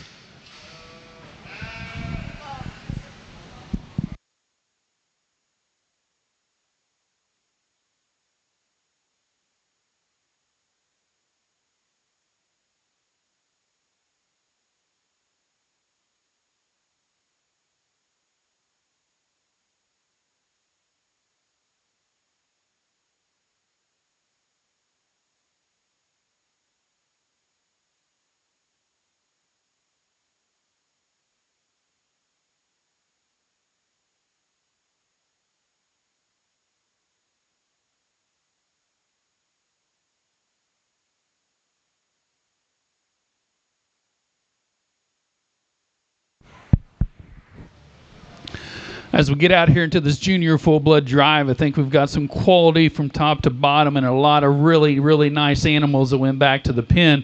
So we absolutely appreciate those exhibitors for bringing them out to us today to sort. For me, I think that whenever it comes to it, whenever we start to analyze these junior females, I think that we've got some consistency out here. Hopefully everybody's continuing to be able to follow me throughout the day. It's where we're starting to look at that structure first, and then we start to add those extra parts and pieces on top of it. I think that there's one that's out here that's extremely balanced. One that's extremely bold and opened up in their capacity. Whenever you start to analyze that structure, I think she's extremely bold and massive from front to back, but yet she doesn't get outside of herself. I think she offers a tremendous amount of quality. She blends all those parts and pieces extremely smooth, extremely seamlessly, offers us some dimension, absolutely has some breed character about her. I think she's definitely guaranteed to win, in my opinion. Young man here with this black doe is going to be your champion junior. Congratulations.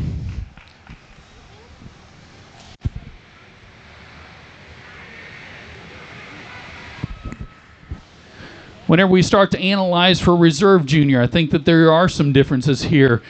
We do have some consistency still. I think whenever we start to analyze that same class, that doe that comes in second, you appreciate the length of spine she has. You really appreciate how deep she is and how bold she is in her front end. She's got some elegance to her as well. We start to analyze this middle class here, and I think that we've got one that is kind of paints a really, really nice picture for us. She's extended throughout that front end. She's tucked up in her chest floor. She offers us some dimension from front to back, ties all those parts and pieces together extremely well. You analyze the juniors, and I think we're in the same boat, very similar between those two classes. For me, there's just one that kind of balances up just a little bit more, offers just a notch more in an eye-appealing type of a package. The young man right here in front of me is going to be your junior reserve champion.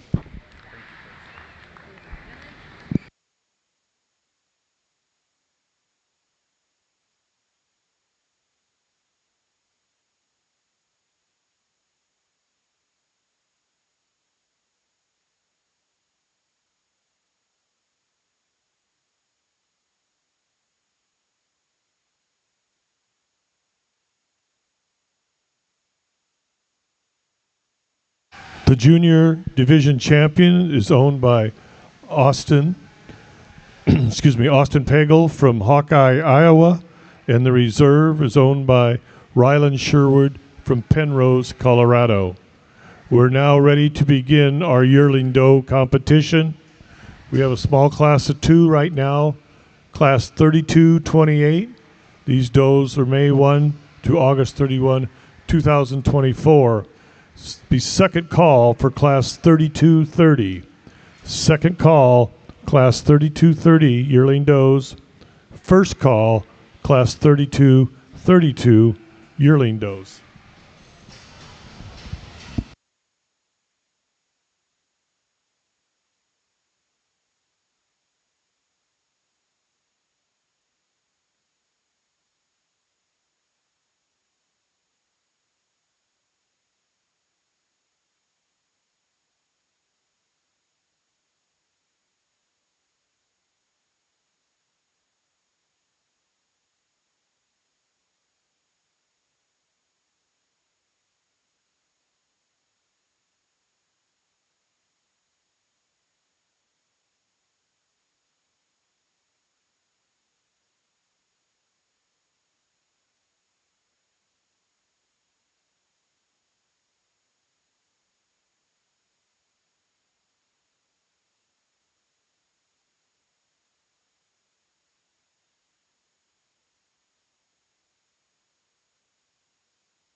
in class 3228 just completed. First place went to Natalie Scholl from Anita, Iowa, and second place to Tana Brinkman from Erickson, Nebraska. We're now ready for class 3230, yearling does, January 1st to April 30th, 2024. Another really nice class here. Both these females bring a lot of quality to the table. For me, there's one that just balances up, just offers a little bit extra power whenever you start to study her from front to back. Really appreciate how bold she is in a very structurally correct type of a package. She still offers us some femininity. She offers us some depth throughout that center 1/3 of her body. Really level topped, extremely dimensional on top side of her skeleton as well. You start to analyze her, she gets around the ring, she's opened up and offers some true dimension there in that skeleton as well. Congratulations, a really nice one right there. I'm not going to take anything away from this red paint doe, doe that is I really appreciate for how elegant she is throughout that front 1/3. She's long spined, she's level made, she offers us some dimension. We just need to power her up as compared to the one in front of her today, but a one I think that brings a lot of quality also to the table in an extremely functional type of a package. Two really nice does. Let's give both those exhibitors a round of applause, please. Thank you, ma'am. Thank you. Don't mind going home to get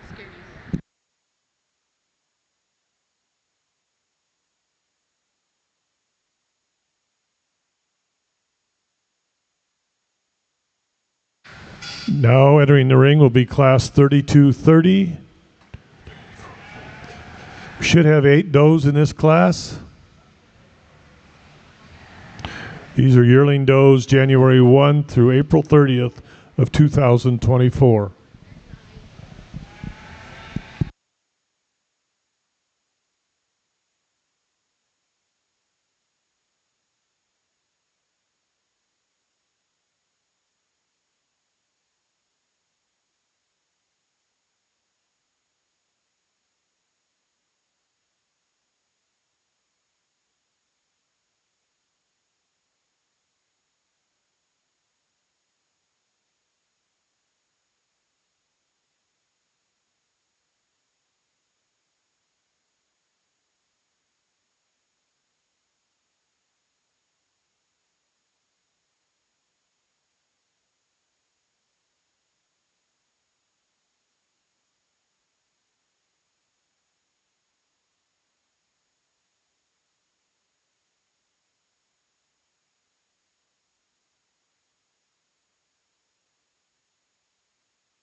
First call for class 3232, yearling does, September 1 through December 31st, 2023.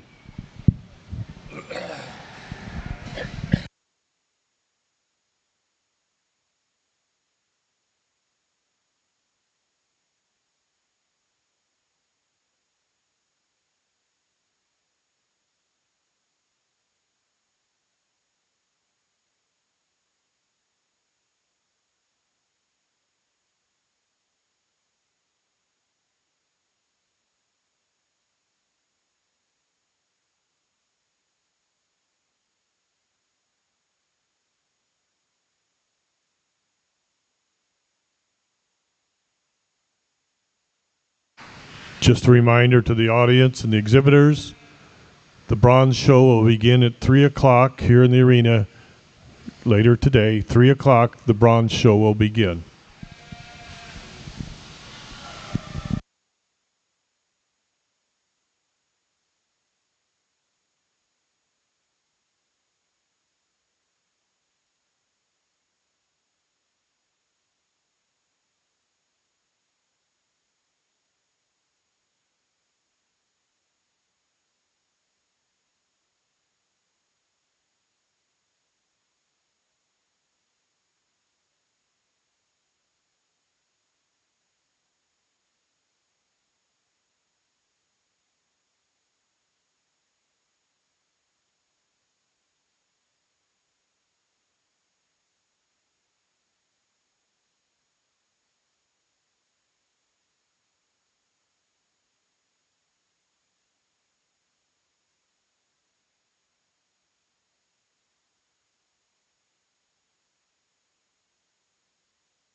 Really nice set of does here in this class, especially whenever we start to sort this top in. I think there's a doe that just is a combination doe that kind of works your way to the top of the class. This doe is extremely good in her design, really opened up on the top side of her skeleton, opened up throughout that chest floor, has some femininity for us in that front 1/3. Really appreciate the breed character she possesses about that skull. For me, whenever you get your hands on her, is kind of the decision maker for me. She's got an extreme amount of dimension on the top side of that skeleton, and whenever you start to analyze her, she gets that on the move. I think she's extremely good in that design, very fluid as she gets it on the move, and just offers us a couple little extras right there as compared to her contemporaries. I'll be interested to see where she stacks up in division. Congratulations. The doe that comes in next, I think one that's just a little bit greener in her type right now as compared to our class winner, just a little bit narrower throughout as tracking, throughout that front end as she gets that on the move. But another one that's extremely good in her design. You love how level spine she is. You love the extension and the femininity in the front side of that skeleton. I think her better days are ahead of her. She just continues to grow and mature and to develop. That's another really nice, high quality type of a female right there to go number 2. This black dapple doe that comes in 3 for me today. I think one that, once again, long level spine, offers us some dimension for me as compared to the contemporaries in front of her. If we could just elevate her just a little bit, go ahead and just offer just a shot more dimension right there. I think that it'd help her compete, but one that I think brings a lot of high quality pieces to the table, depending upon what you're trying to do back home, that could absolutely add to any program. Congratulations. The black paint doe here that comes in next. You want to get some mass and all that, handle the top side of this doe. She's extremely blown apart in that top end of that skeleton. She is so massive, I think that that's kind of a little bit what kind of startled me whenever I got my hands on her. I just like to go ahead and blend her up just a little bit better, balance her up, go ahead and just tuck her in just a little bit, and as she transitions from that breastplate into that shoulder. But one that whenever you start to analyze her, she has a tremendous amount of good parts and pieces for us today. She just goes ahead and falls in that place right there today for me. The red doe that comes in next, one that I love the front 2/3 of this doe. I think she's got a lot of high quality there. You love the extension throughout that neck. You love how opened up she is in her chest floor, level topped. For me, it's her hip. She gets a little shorter out of her hip. She gets a little shorter strided as she gets that on the move. If we could change that, give her just a little bit more flexibility, I think that she would absolutely compete in a little bit higher, but a nice type of a female there. The rest of the females here in the class, just balance issues. Whenever we start to analyze them, whenever we start to look at just a little parts and pieces here and there, just to compete any higher. But I appreciate all of them for coming out today. Let's give them a round of applause, please. Thank you so much. In the class just completed, first place went to Ryland Sherwood from Penrose, Colorado. Second place to Ryland Sherwood. Third place to Modesta Kreckemeyer. Fourth place to Skylar Herman from Fullerton, Nebraska. Fifth place to Tracy Dissenbach from Drexel, Missouri. Sixth place to Iris Luth. Seventh place to Riley Edling from Galena, Missouri. Eighth place from Zane Edling from Galena, Missouri.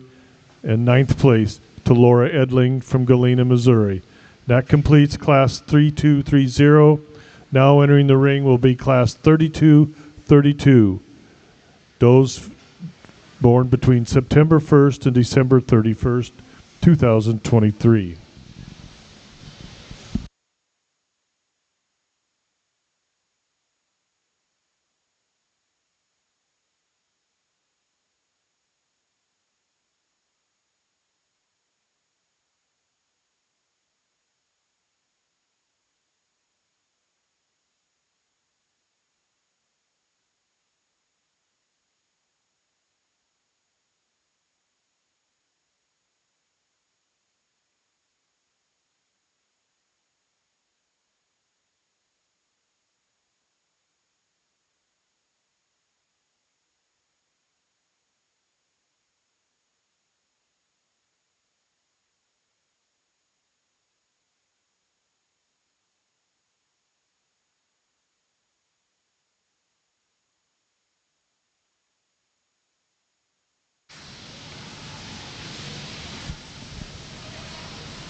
Class winners from the last two classes be getting prepared to come in for the yearling division champion.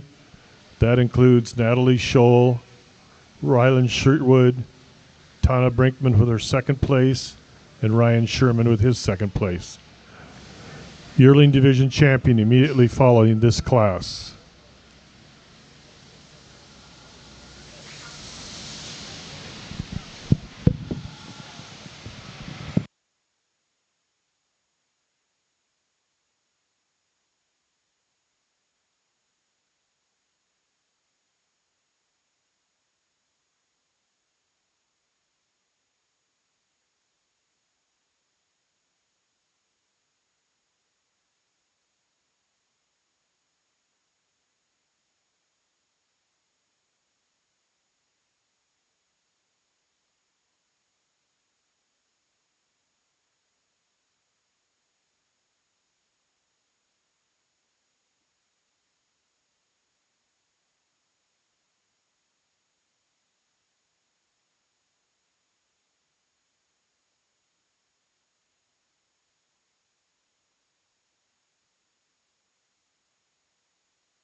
Senior does, you can start thinking about getting ready. Just a first call to senior does.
Wow, what a class. I think that whenever we start to analyze this class, we've got quality top to bottom. When you start to look at these top three, and each one of these can go out there and do extremely well. It just kind of depends on where you're putting your preferences at. I'm going to go ahead and explain what I'm seeing here. Went and elected to, after some long decisions here, to go ahead and use this red doe to win the class. One that whenever you start to analyze her, I think is just one that is extremely good in her design, extremely good in her structure. I love how she ties that neck down into that shoulder. I love how long spine she is. She offers some dimension on the top side of that skeleton. She's opened up in her chest floor. She's broody. She gives us that wedge. You get your hands on her, and it's natural. It's not just... It's real dimension whenever you get your hands on her there from front to back. Really appreciate the look that she gives us from a side profile. I think she's extremely good. Now, I'm not going to take anything away from this number 2 and number 3 does. I think both of these are extremely good in their own rights. For me, they're just almost getting kind of out there as far as whenever we're starting to look at power, as we're starting to look at how they're kind of put together. Went ahead and elected to use this doe in second. I think she just did a little bit notch longer than the doe that's in third. I think she's just a little bit more notch correct as far as whenever we start to analyze her on the front side of her skeleton. One that's opened up. She offers a tremendous amount of dimension in the top side of that skeleton. So much so that it's kind of getting out there for me today. But a really power type package right there in that doe in number 2. The doe that comes in number 3, I think she's just a little bit shorter back, so to speak, than the one in front of her. But one that gives us a nice profile picture. You get your hands on her, I want to see her with a little bit more true dimension as compared to the counterparts in front of her. But all in all, a really nice, high quality female there to go number 3. The red dappled doe that comes in next, one that I think is a really good from a side profile. You love the maternal look that she gives you. She's long spine, offers some dimension on the top side of her skeleton. I think she balances up for me just a little bit better than the one behind her here today. The one behind her, I love her elevation and I love her length of spine. I'd like to go ahead and just give her a shot more power down lower out of that rear hip. The does that are coming in here next, I think this red dappled doe, I think she gets a little shorter hipped. Whenever you see her get out on the move, she gets a little shorter strided out of that rear hip. I think that's something that we need to look at. And then the last two does in the class just weren't quite there today. Balance and power, their better days are ahead of them. All in all, a really, really nice competitive class. Let's give all those exhibitors a round of applause, please.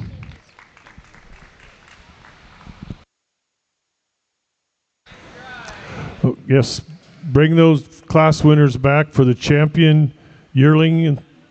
It's time to choose your yearling division champion. We need Natalie Scholl, Rylan Sherwood, and Garen Cooper in the first place winners.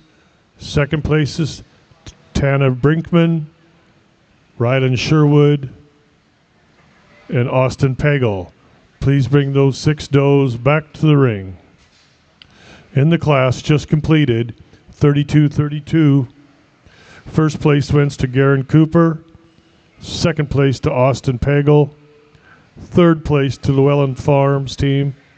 Fourth place to Court Held.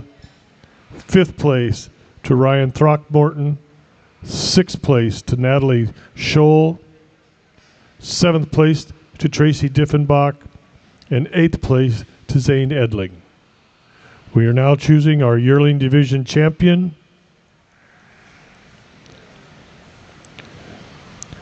And this will be first call to all senior does. Bring those senior does up to get checked in for the show. Representing class 3228, we have Natalie Scholl from Anita, Iowa. Representing class 3230, we have Rylan Sherwood from Pemrose, Colorado. And from the class just completed, Garen Cooper.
I think whenever we start to analyze this yearling drive, we've got some other consistency. We've got some high-quality females out here. And once again, we left a lot of them back in the pens. I think whenever you start to analyze this division, I think that there are some differences, but yet consistency and type and kind. Starting to look at that younger class, a doe that's extremely balanced, one that's extremely level top. You get your hands on her, she's really opened up in the top side of the skeleton. She's opened up in her chest floor. She offers us some femininity throughout that front end and how she ties from that neck down into that shoulder. But yet, whenever you start to analyze her from the back, you really appreciate the structure of that hip and how opened up she is as well whenever she gets out on the move. Not taking anything away from the one that comes right behind her. Another one that's similar in their type and kind. Really extended throughout that front end. Really elevated, long spined, deep centered. One that's absolutely going to be able to go out there and get the job done. Start to analyze this one out of the older class, this red doe. One that's extremely long spined, extremely feminine. Really ties all those parts and pieces together, in my opinion, extremely well. Balances up extremely good too. Get your hands on her and she offers a tremendous amount of dimension on the top top side of that skeleton, and you can analyze and see that also down throughout that chest floor and how she carries herself throughout that center 1/3 of her body. For me, I think there's one that just offers us a little bit of femininity and yet still has some power, has some balance, in my opinion, kind of fits my type and kind extremely well. For me, it's going to be the young man here out of this last class with the red doe. She'll be your yearling full-blood champion.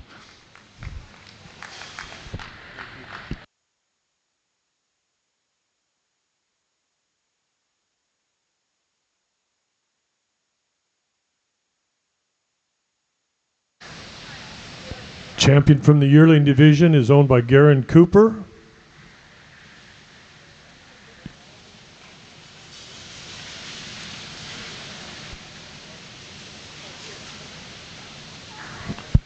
Garen's from St. Francis, Kansas. Once again, we bring the one that was second out of that class back into the consideration. That was a really, really solid class, and especially in those top three we talked. I believe that this one has a lot of parts and pieces. Once again, she's so bold out of that front end. She is so powerful and offers some extreme pieces right there, in my opinion. I appreciate that about her, but yet then am I comfortable in using that. So, but other than that, she's long and level. She offers a tremendous amount of dimension from front to back as well. For me, whenever it comes down to it, whenever we're trying to make females, I think we need to consider that females need to be females. For me, I think there's another one out here that just kind of fits my type and kind ever so slightly a little bit better.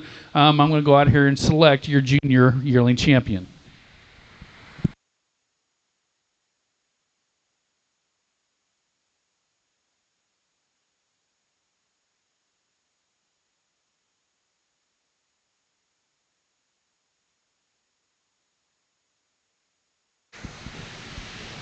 Your reserve champion is owned by Natalie Scholl. It comes out of the class 32-28.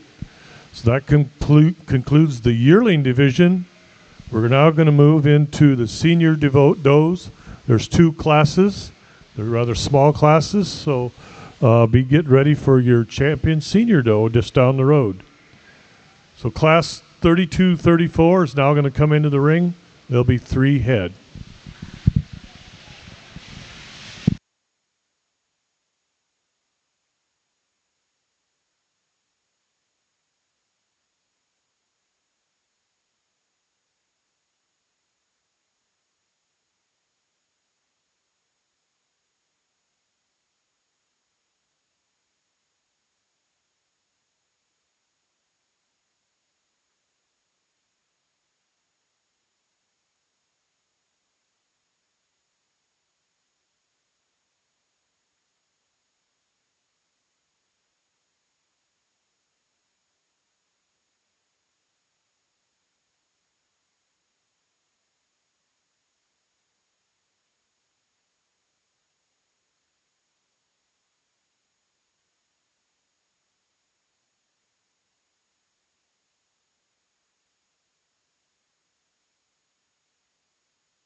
Nice pair of does here as we start into the senior division. I think that both of them bring some quality, bring some differences as well. Went ahead and elected to go with the doe, that's here in front, one that's extremely long spine, deep and capacious. You love the wedge that she possesses. You love the femininity about that front 1/3. I think she just offers us some extra volume and dimension in the class to go ahead and move her up into that first hole. A really productive type female that can go out and absolutely get the job done, in my opinion. I'm not going to take anything away from this doe that's in number 2. I think a doe that is extremely good in her own right, one that's extremely level in her type and kind. For me, one's extended throughout that front end. I just need to go ahead and deepen her up throughout that center 1/3, give her just a notch more wedge, give her a little bit more volume and dimension from front to back throughout her chest floor in order to be able to compete any higher in the class today. But 2 really nice types of females.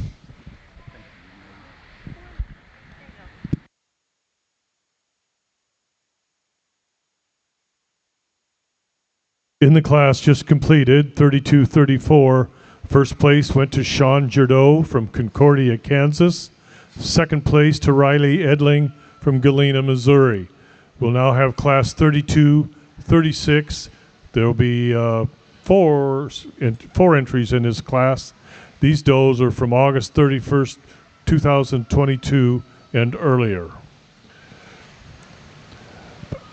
For the previous division winners, please get ready to compete for the senior division champion. Oh, excuse, that'll just be the last class, so don't.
For the exhibitors of the bucks, we will bring all yearlings in at one time and all seniors in at one time because there's only one in so many classes.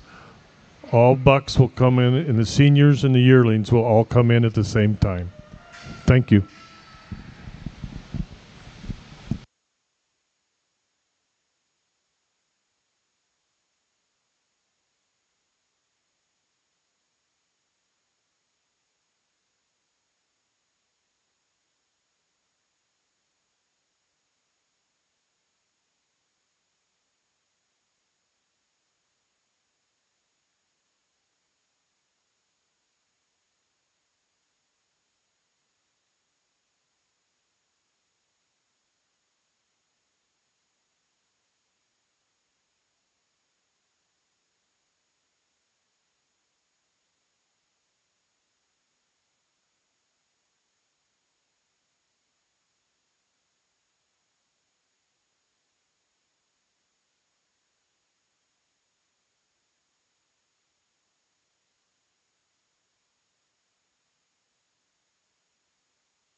Another nice class one, especially whenever we get into these senior does.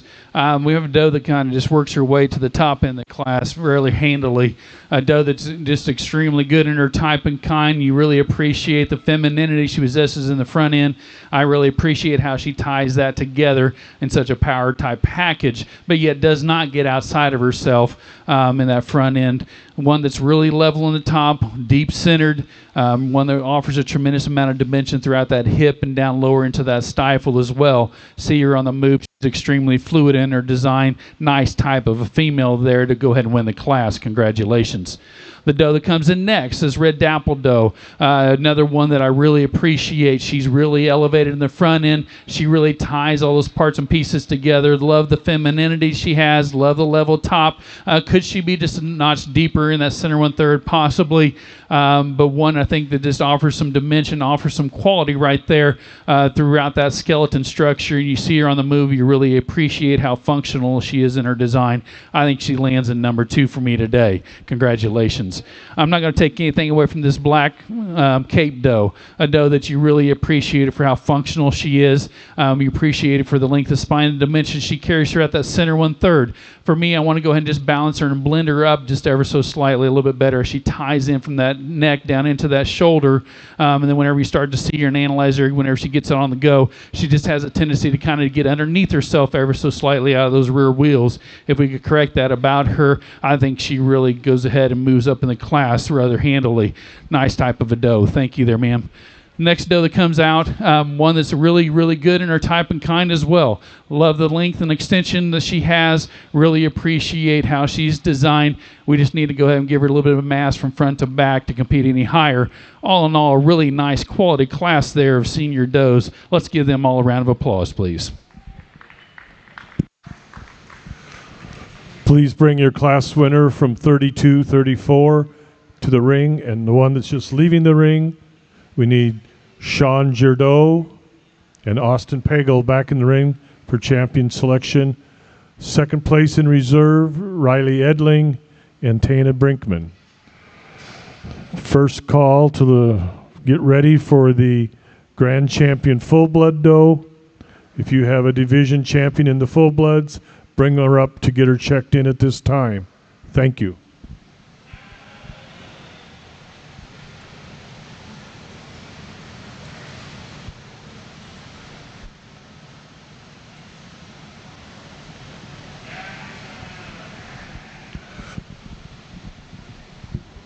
Competing now for champion in this division are Sean Girdeau from Concordia, Kansas, and Austin Pagel from Hawkeye, Iowa. Seconds in those classes went to Riley Edling from Galena, Missouri, and Tana Brinkman from Erickson, Nebraska. Really nice division here whenever you get into these seniors. I think that we've got some quality consistency. For me, whenever you start to analyze these 4 does out here, there's one that just kind of rises to the top whenever you start to put all the parts and pieces together. You start to look at that mass, that volume, that balance. For me, I think that it's fairly evident in my mind the black doe is going to be your senior champion. For me, whenever you start to analyze this, I think it gets a lot closer for reserve. I think that you're starting to figure out that you're looking at this other doe that's right in front of her, this traditional doe. You love the volume that she possesses, how deep she is throughout that center 1/3. Really appreciate how she ties all those parts and pieces together. Could we change her front end ever so slightly? I think we could. I think we'd go ahead and open her up, go ahead and get them legs out a little bit further on those corners just to open her up in her chest floor a little bit more. But a really, really nice type of a female there is extremely functional in her type and kind. Then we're going to look at this Red Dapple doe, a doe that's really, really level made. You love that about her. She's really opened up in her chest floor, and she carries that back throughout her rear hip. She's extended and feminine throughout that front end, and she ties extremely well from that neck down into that shoulder. It's gives and takes here and there. You love a lot of pieces about this one. I really like a lot of pieces about that one. For me, at the end of the day, you got to go structure. I think that whenever we continue to focus on that structure component, we can add those other pieces together. For those reasons, I'm going to go ahead and use the Red Dapple doe to be your reserve senior.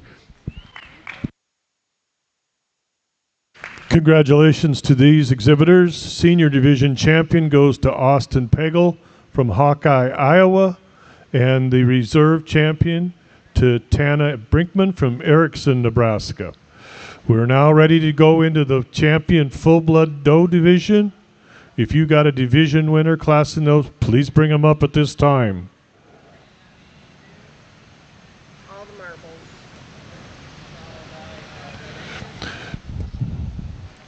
First call to the Junior Bucks, class 3240. First call, Junior Bucks, class 3240.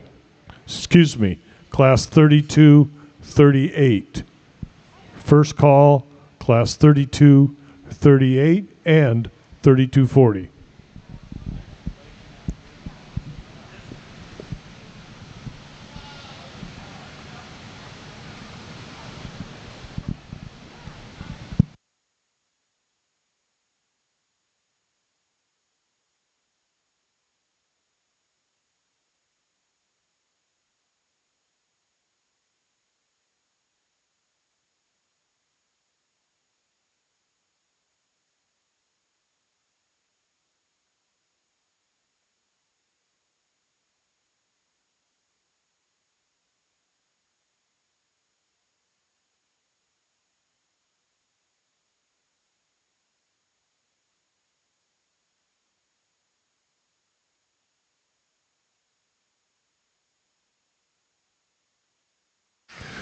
Competing for this division champion and overall, we have Austin Pagel,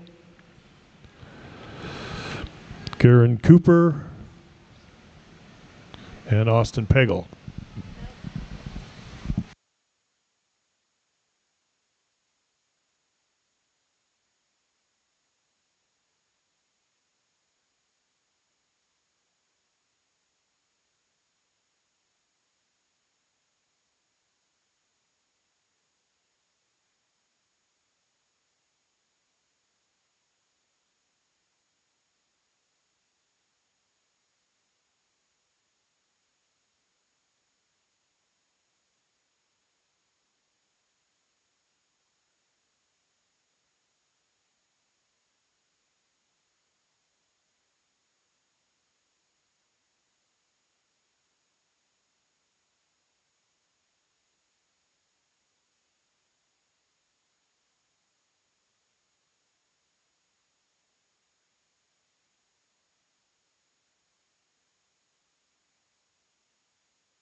Well, ladies and gentlemen, this has been extremely fun and challenging so far for me. I think that we've got some tremendous females out here for the overall drive.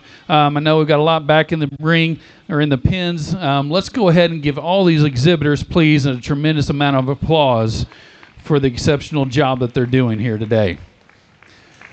Whenever it comes down to it, I think that the females need to be females. I think that it doesn't matter which species you analyze. It doesn't matter, in my opinion,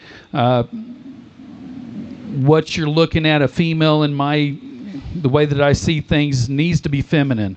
I think that we add that power to them without a doubt. We want them to have power. We want them to be able to have a lot of those attributes to be able to pass on to that next generation. But we got to do so in an extremely functional type of a package that doesn't have any flaws. And once again, we got to go to that skeleton structure first to be able to build off of that to add those extras, which I hope that you guys have been able to see me do throughout the day in my selection process. I think that we've got some tremendous females out here in all of our division winners. I think that whenever you start to analyze this junior champion, one that's extremely good in her design, level topped, really bold and deep in her center, you really appreciate the femininity she possesses throughout that front 1/3 and how she ties those parts and pieces together. She doesn't get outside of herself off those front wheels. She stays nice and true to where her skeleton's at. You follow her on further back, and then you start to analyze her out of her hip, and you really appreciate how she tracks out of that hip. You appreciate the pin set that she carries there. A really nice, high-functional type of a female right there for the junior. Come back to the yearling champion. A doe that's extremely good in her own right. You love the length of spine. I really appreciate the femininity she possesses throughout that front 1/3. She balances up extremely well on the profile. You love how she ties those parts and pieces ever so effortlessly together. You get her out on the move, and once again, extremely fluid in her design, and that once again goes back to that skeletal structure. You start to analyze the senior doe, a doe that kind of fits in type and kind with that junior doe as we sit here and analyze them. Really appreciate the femininity she possesses throughout that front 1/3 and the extension she has throughout that neck. She's deep throughout that center, one that brings a lot of positives to the table there as well. For me, whenever you start to analyze these, there's one that just kind of keeps coming back to me, and the balance that she possesses in the dimension and the femininity, and then we're going to add the power to it. I think that there's a doe that is extremely good. I really, really appreciate this doe, and I'm really excited to see what she does and as the show season goes along and possibly into next June. I'm going to go out here and select your overall full-blood Boer Goat champion.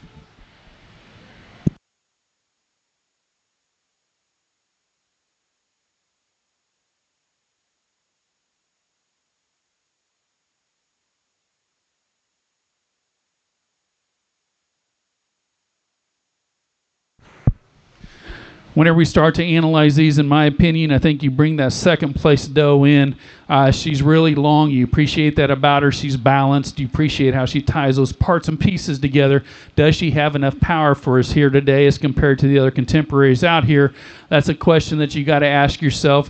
Get your hands on her. I think she does have some power. She has some dimension on the top side of that skeleton as well. For me, I think that there's another doe out here that just kind of hits me just a little bit harder, and that's all that this really comes down to at this point in time, because we've already done the selection on the rest of that. For me, your reserve overall grand champion doe is going to be the one out of the yearling class, this one right here. Congratulations. Thank you. Nice job, guys. Nice job. Nice job, guys. Nice job, man. You're Your good. first place in Nebraska. Thank you Nope, very never much. mind. That's right. That concludes the Dove portion of our show. We'll be ready for the Bucks any minute now. So junior Bucks, get checked in. That means class 3238 and class 3240. Be getting those junior Bucks up here.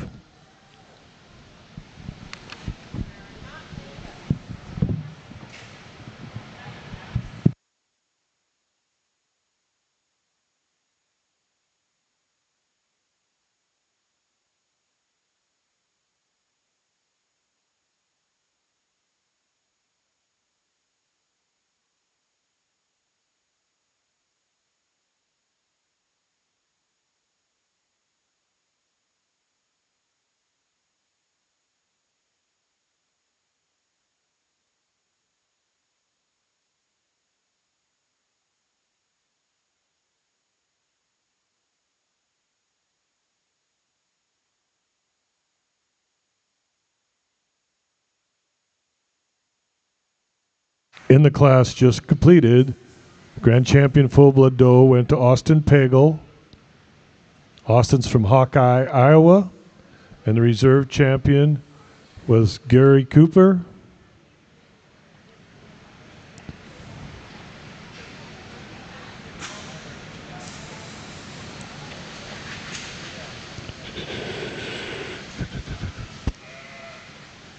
And Garen comes to us from St. Francis, Kansas. And now entering the ring will be our first class of junior bucks. These kids are born June 1st to August 29th.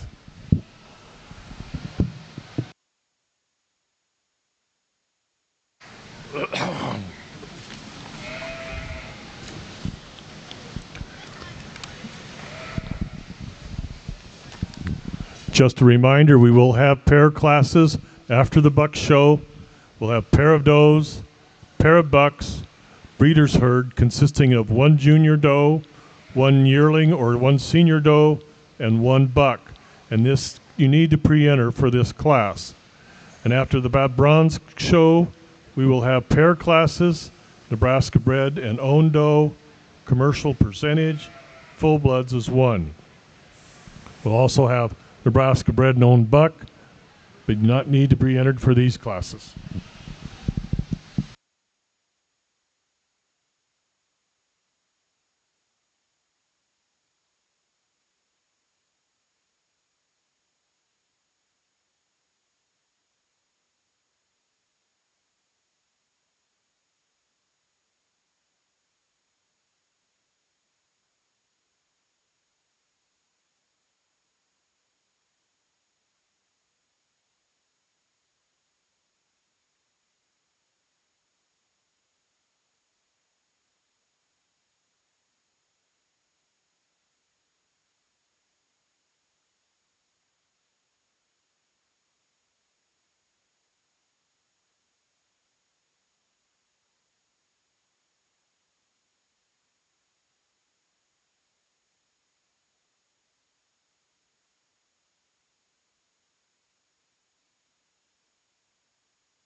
Really nice single entry here. I think that this one has a tremendous future whenever we start to analyze this buck.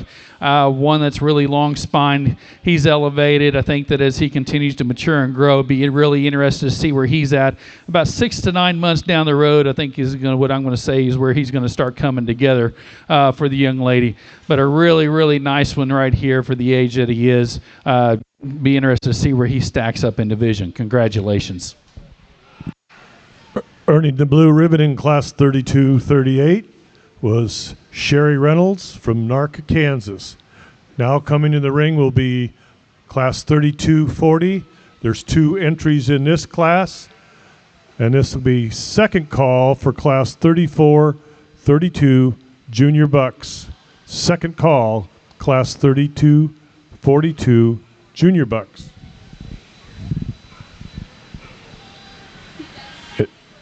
And entering the ring now, again, is Junior Bucks, kidded March 1 to May 31st of this year.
Last call for class 32-42 junior bucks.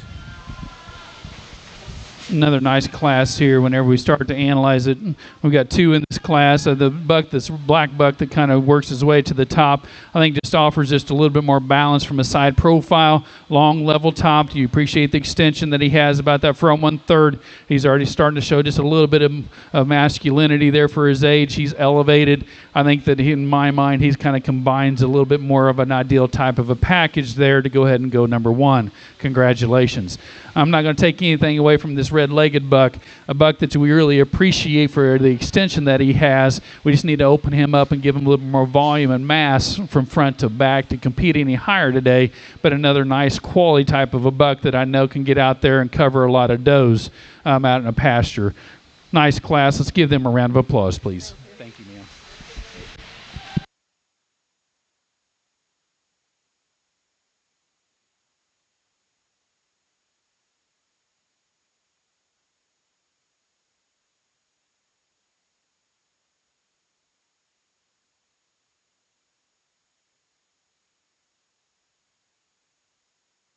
Now entering the ring is Class 32-42 Junior Bucks, December 1, 2024 through February 28th, 2025.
Nice set of bucks out here in this class. I think that whenever you start to analyze them, in my opinion, and get your hands on them, the buck that lands in first is the one that needs to be there. One that's really long-spined. He's elevated and really extended throughout that neck, and yet he's starting to develop that masculinity that we all look for. He's opened up in his chest floor, and that follows all the way back throughout that rib cage into that hip.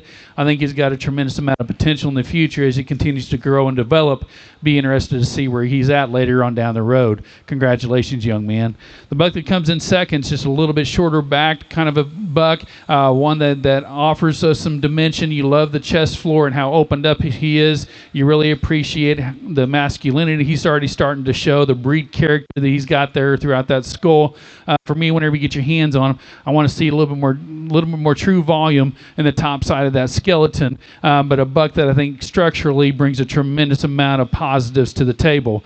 The buck that comes in next, the one that's extremely elevated, really long and extended throughout that neck. It's be interested to see as he continues to grow and to develop, which I think is going to be just a little bit. I think it'll be interesting to see how he kind of puts all those different parts and pieces together on down the road. But one that I think has some potential there for sure. Be interested to see where he ends up at. The buck that kind of comes out here and rounds out our class today is another functional type of a male, one that's long-spined again, extended. We just need to balance him up a little bit as compared to his contemporaries, just to give him just a notch more quality right there, but a really nice type of a buck right there as well. It's extremely functional. Let's give all these exhibitors a round of applause, please. Thank you, Randy, for that placings. Okay, bring out those division class winners, please, so we can get the junior division placed. In that class, first place went to Dylan Harmon from Hull, Iowa. Second place to Llewellyn Farms team, Minburn, Iowa. Third place to Sherry Reynolds from Narca, Kansas. And fourth place to Sean Girdeau from Concordia, Kansas. We will now have our junior division selection.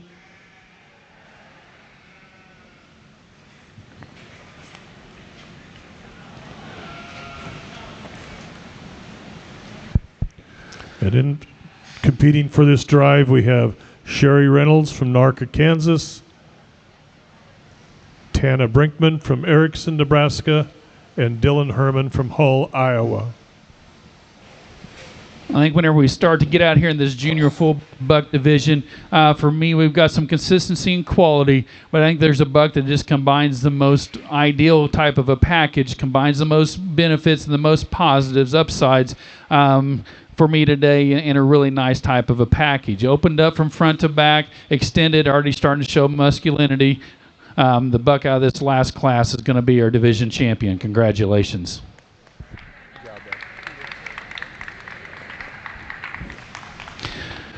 Whenever we pull that second place out of that class in, I think that he's definitely in contention for a reserve. One that you appreciate the structure. He just wasn't quite as opened up on the top end of that skeleton as was the counterpart that was in front of him in that class. We've got a couple other bucks out here. The black buck, we really appreciate where he's at. I think his better days are ahead of him as he continues to grow and to develop than the other buck, the traditional buck out of that first class. He just balances up fairly well for us. I think that his better days are also ahead of him as he continues. I'm going to go ahead and keep them together. That second place buck is going to be our reserve. Congratulations.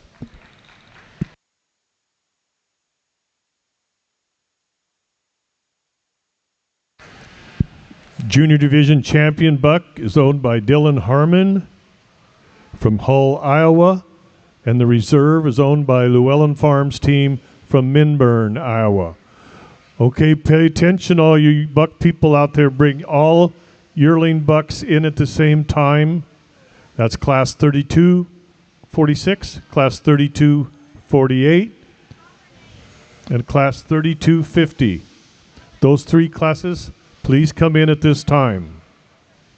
Just go ahead and announce their names. You say do? Yeah. Okay, we want to see Skylar Herman, Sean Girdeau, and Tana Brinkman.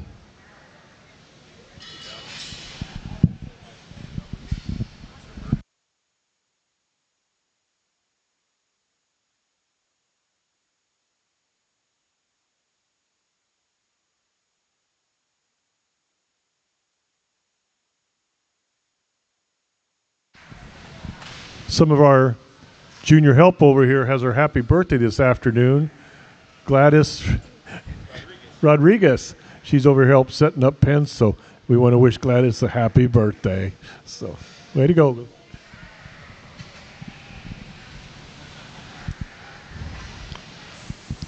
Okay, you buck guys, we need you. Right there. I see him. Tyler will be first, then Meredith,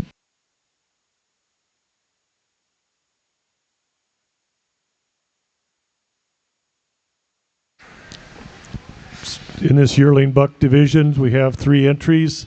They're owned by Skylar Herman from Fullerton, Nebraska, Sean Jardot from Concordia, Kansas, and Tana Brinkman from Erickson, Nebraska.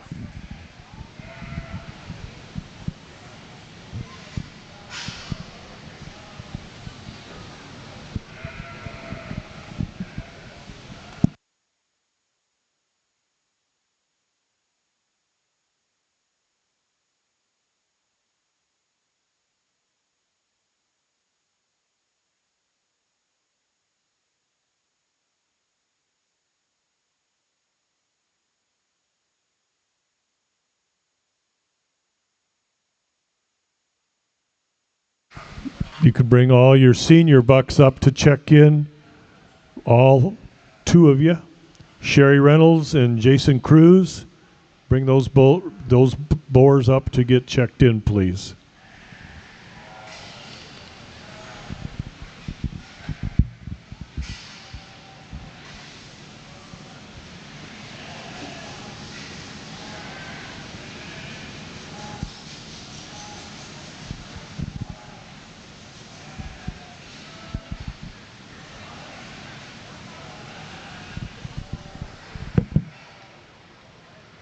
now we just talk division.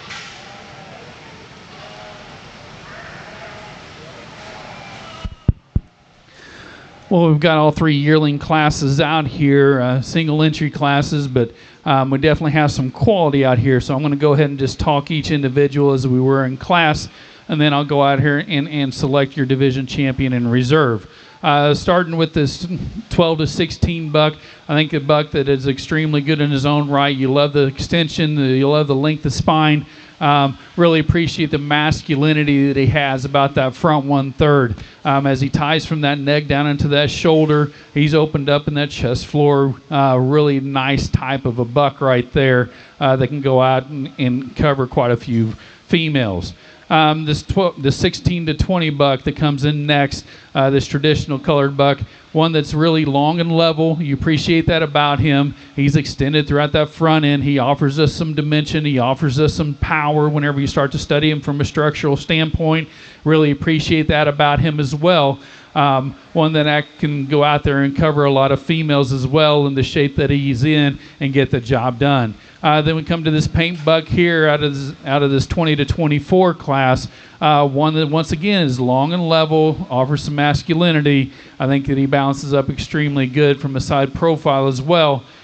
Be interested to see as we go ahead and analyze these. Whenever it comes down to your yearling division champion buck, I think there's one that just offers a little bit more power, a little bit more dimension as from front to back whenever you study from a skeletal standpoint. I think that he got just a little bit close on a foot today or whenever they were trimming him, but I'm going to go ahead and use the 12 to 16 as your division champion. Congratulations. Whenever it comes time for reserve, I think that we've got some differences here. I think we've got one that's a little bit bolder throughout that center 1/3, a little bit bolder whenever you study him from his chest floor back. I'd like to change him slightly off of his structure, off of his rear wheels. He's starting to get underneath himself a little bit. I think that he's really good, however, versus the other one right behind him, the paint buck. I think he needs to be opened up a little bit more in that chest floor, but I like the structure off that back hip. I'm going to go ahead and use the one today that's just a little bit bolder. It offers just a little bit more dimension from front to back. Gentleman out of this 16 to 20 is going to be our reserve. Congratulations.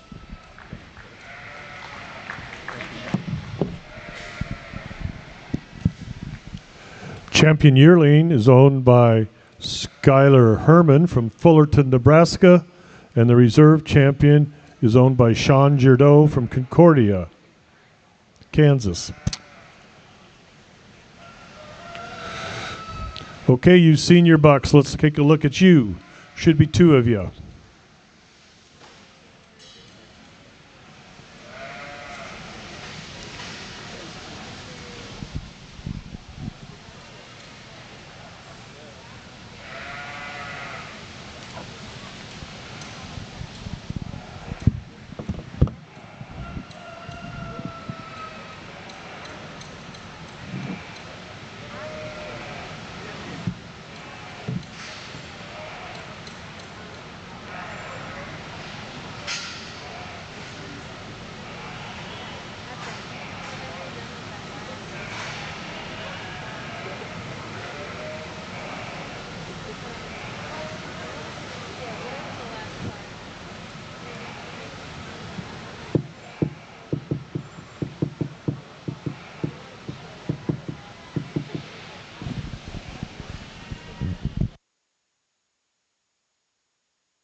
Well, we've got two different classes out here. I'm going to go ahead and talk the classes, and then I'll go ahead and choose your senior, full-blood, and reserve. Whenever we start to analyze this, our 24 to 36 buck out here, in my opinion, just is kind of an outlier. This dude is long, level. This guy is really opened up when his chest floor offers that dimension along the top side of his skeleton as well.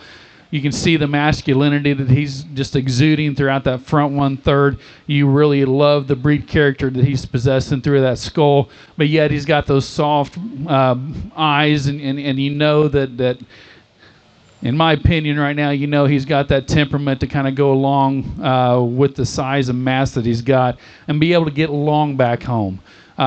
Really, really nice buck right there to go ahead and win that class. The buck that comes out of the 36 plus class, one that's definitely in a little bit more working shape, one that you really appreciate him for the amount of depth that he carries throughout that center 1/3. He's extended throughout that front end. I think that he's just a nice practical type of a buck to be able to go out there and get the job done. Whenever it comes to division, champion, and reserve, I'm going to leave them right as they are. I think that you've got to go with the 24 to 36 to be senior division champion, and I'll use the 36 plus as reserve. Let's give them a round of applause.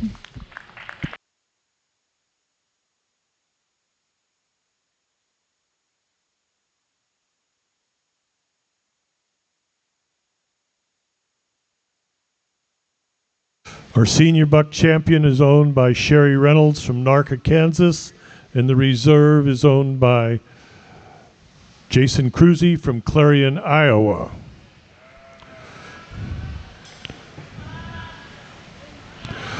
Okay, gentlemen, we're now ready for our champion full-blood Boer buck.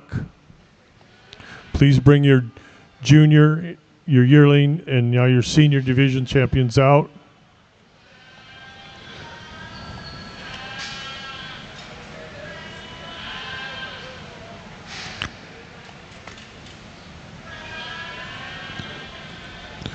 We have an entry here from Dylan Herman, also from Skylar Herman, Sherry Reynolds,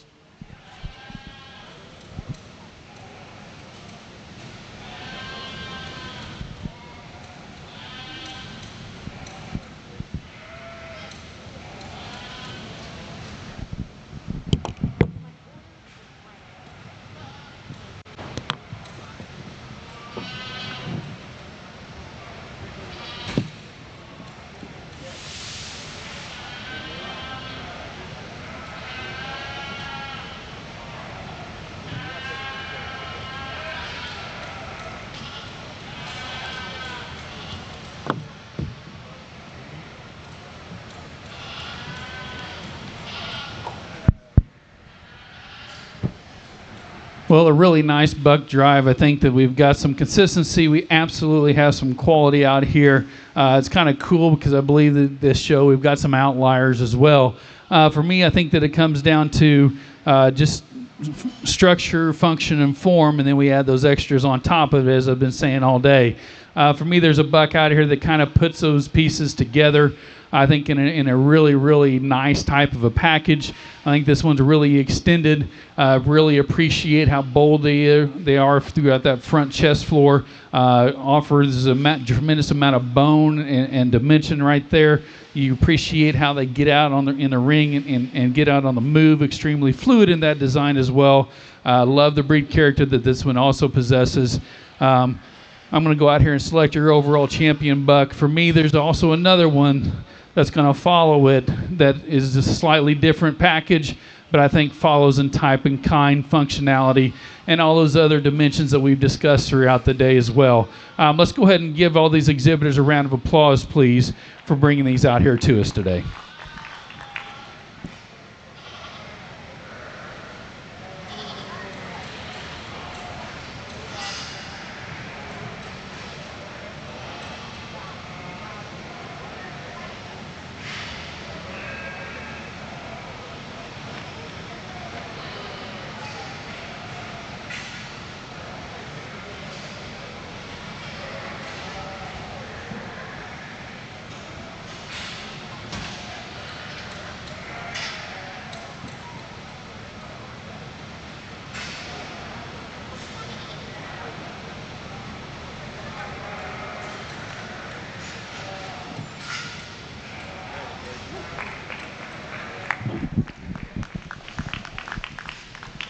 Champion is the junior champion,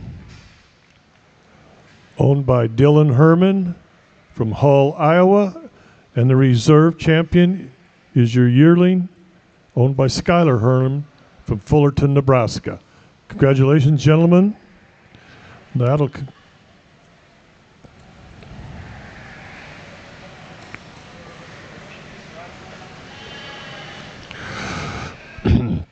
please be getting your pairs ready. We'll be ready for the pair competition in just a few minutes.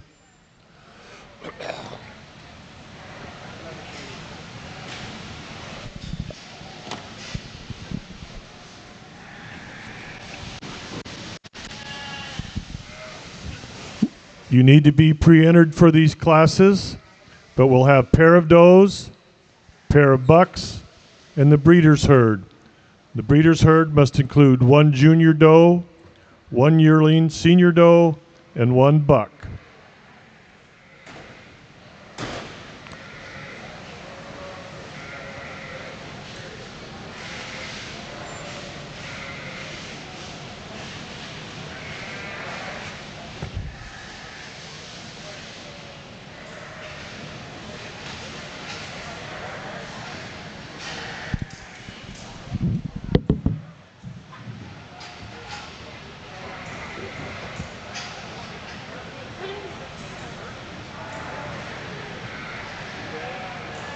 No, not really, but I will be.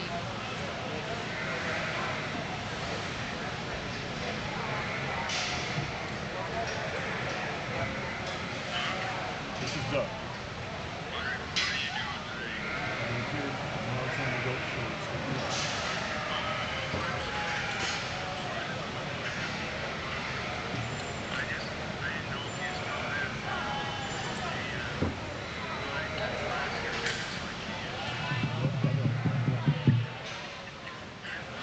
Sorry, Mo, I gotta go.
Are we ready to go with pairs, Jamie?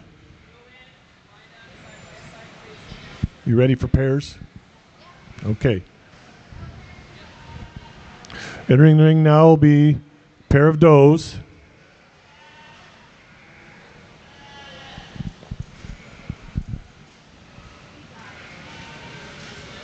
Hey.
nice set here. Whenever we bring the pairs classes out, I think that we've got some quality. For me, the pair that just goes ahead and fits my type and kind extremely well is this group here in the back. Really, really nice, opened up. We appreciate the skeleton structure. You appreciate the volume and dimension, how they tie those parts and pieces together. For me, the one that comes in number 2 is the setup here in the front. I think both of these females are extremely, extremely high quality in their design as well. I think that whenever we start to compare the two, they don't have quite as much consistency on the form and function and the volume and dimension as the pair that goes ahead and wins the class. But another really high quality set of females right here to go number 2. Congratulations. The red dapple pair right there is going to go number 3. I think there's a lot of consistency there as well. Whenever you analyze them, I really appreciate the similar type and kind that they are. Just a slightly different age group right there, but there's nothing wrong with that as well. Then we go back to this traditional set, ones that are extremely consistent as well, just to offer just a little bit of dimension as compared to the rest of them. We just need to open them up a little bit more and refine them and balance them. Then we go ahead and round out this set with this more of a commercial market type set that I think brings a lot of quality to the table. Kind of depends on where you're trying to put your preferences and what you're trying to do at home, but there's some quality here as well. All 5 sets I think can fit into our industry extremely good. Let's give them all a round of applause, please. Thank you. Thank you. Good job, young lady.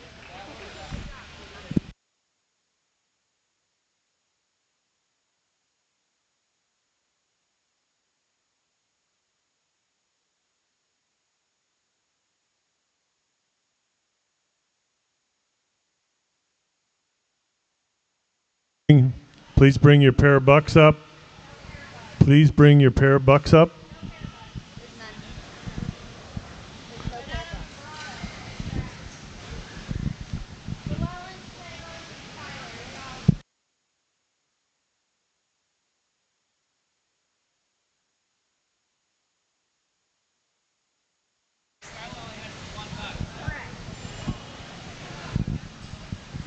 If you have a pair of bucks, please bring them up now.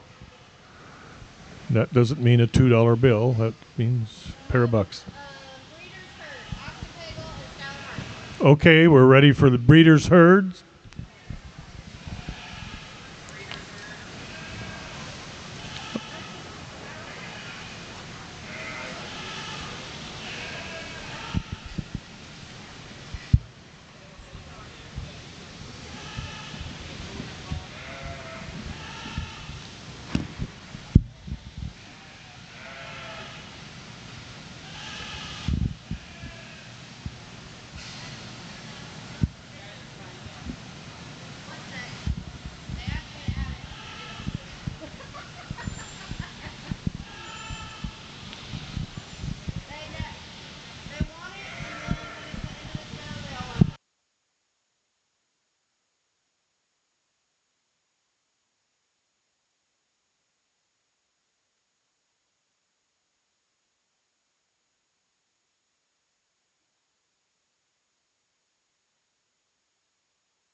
We now have an entry in the breeders' herd class. They'll be coming in here shortly.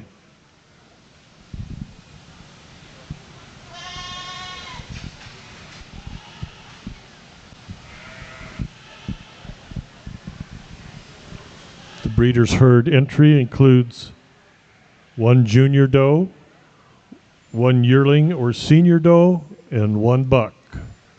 So we'll be here shortly.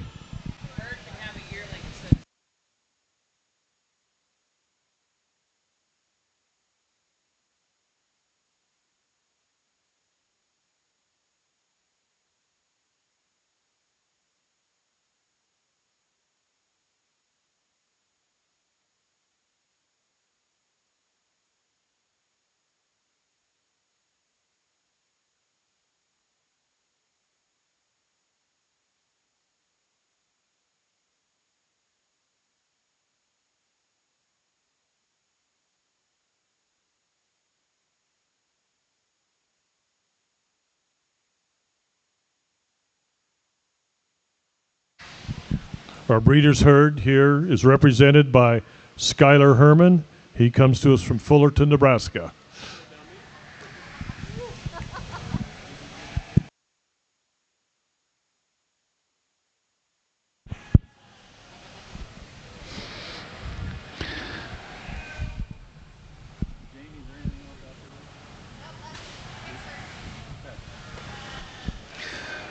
Well, this is going to be the last time you get to hear me on the mic here today. So just to let you know, I absolutely appreciate the opportunity to come out here and to judge the Nebraska State Fair. We just got Missouri's taken care of there several weeks ago. And so I appreciate being able to go to other states and see how they get things done, and to work with the exhibitors all across the United States has definitely been a pleasure for me, and no different than today, being able to work with all the exhibitors here today. I appreciate the ring help. I appreciate everybody that puts this show on and makes it happen. I know what work it takes to make that happen and get it done, to be able to produce a high quality experience for all the exhibitors out there. So if you get the opportunity, just to make sure that you let them know that you appreciate them, because I know that it's a high paying job. I say that tongue in cheek, but it takes everybody to make this happen for our exhibitors. The main thing that we're trying to do as we work through this, and understand that, is that we're trying to build a consensus of what the ideal type is, and a consensus of what we're trying to do here in the United States with these Boer goats. There is a future for these, without a doubt. I think that we're continuing to see that market continue to open up on the meat side of things. I think that as you're looking at the commercial side of things, I think that market's going to continue to grow and develop as well. We're seeing that in the state of Missouri. I think that that's no different anywhere else, as you continue to push things forward. I know that whenever you get out there and you look at things, you kind of scratch your head at times, but anomalies happen. I think we need to stay the course, and I think good things will happen in the future for us. Looking at this and getting back here to the class that we have here today, I think there's a breeders group. I think that there's a lot of consistency here for these exhibitors. You appreciate the style and the dimension of the buck. You appreciate the style and the dimension of that older female right there, that yearling. And then you look at the style and the dimension of that junior doe right there. I think that there's a lot of consistency there. I appreciate them bringing them out here today. Thank you for the opportunity once again. Congratulations to this group here. We'll see you guys down the road.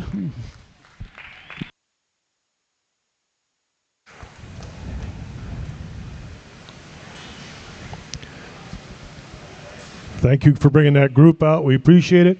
And I'd like to give a round of applause to our judge today, Randy. I think he's done a great job. Thank you, exhibitors, for being here today. And I hope you all have a safe trip if you have to hit the road now, or if you have to stay around and go another bronze show. So we'll be here.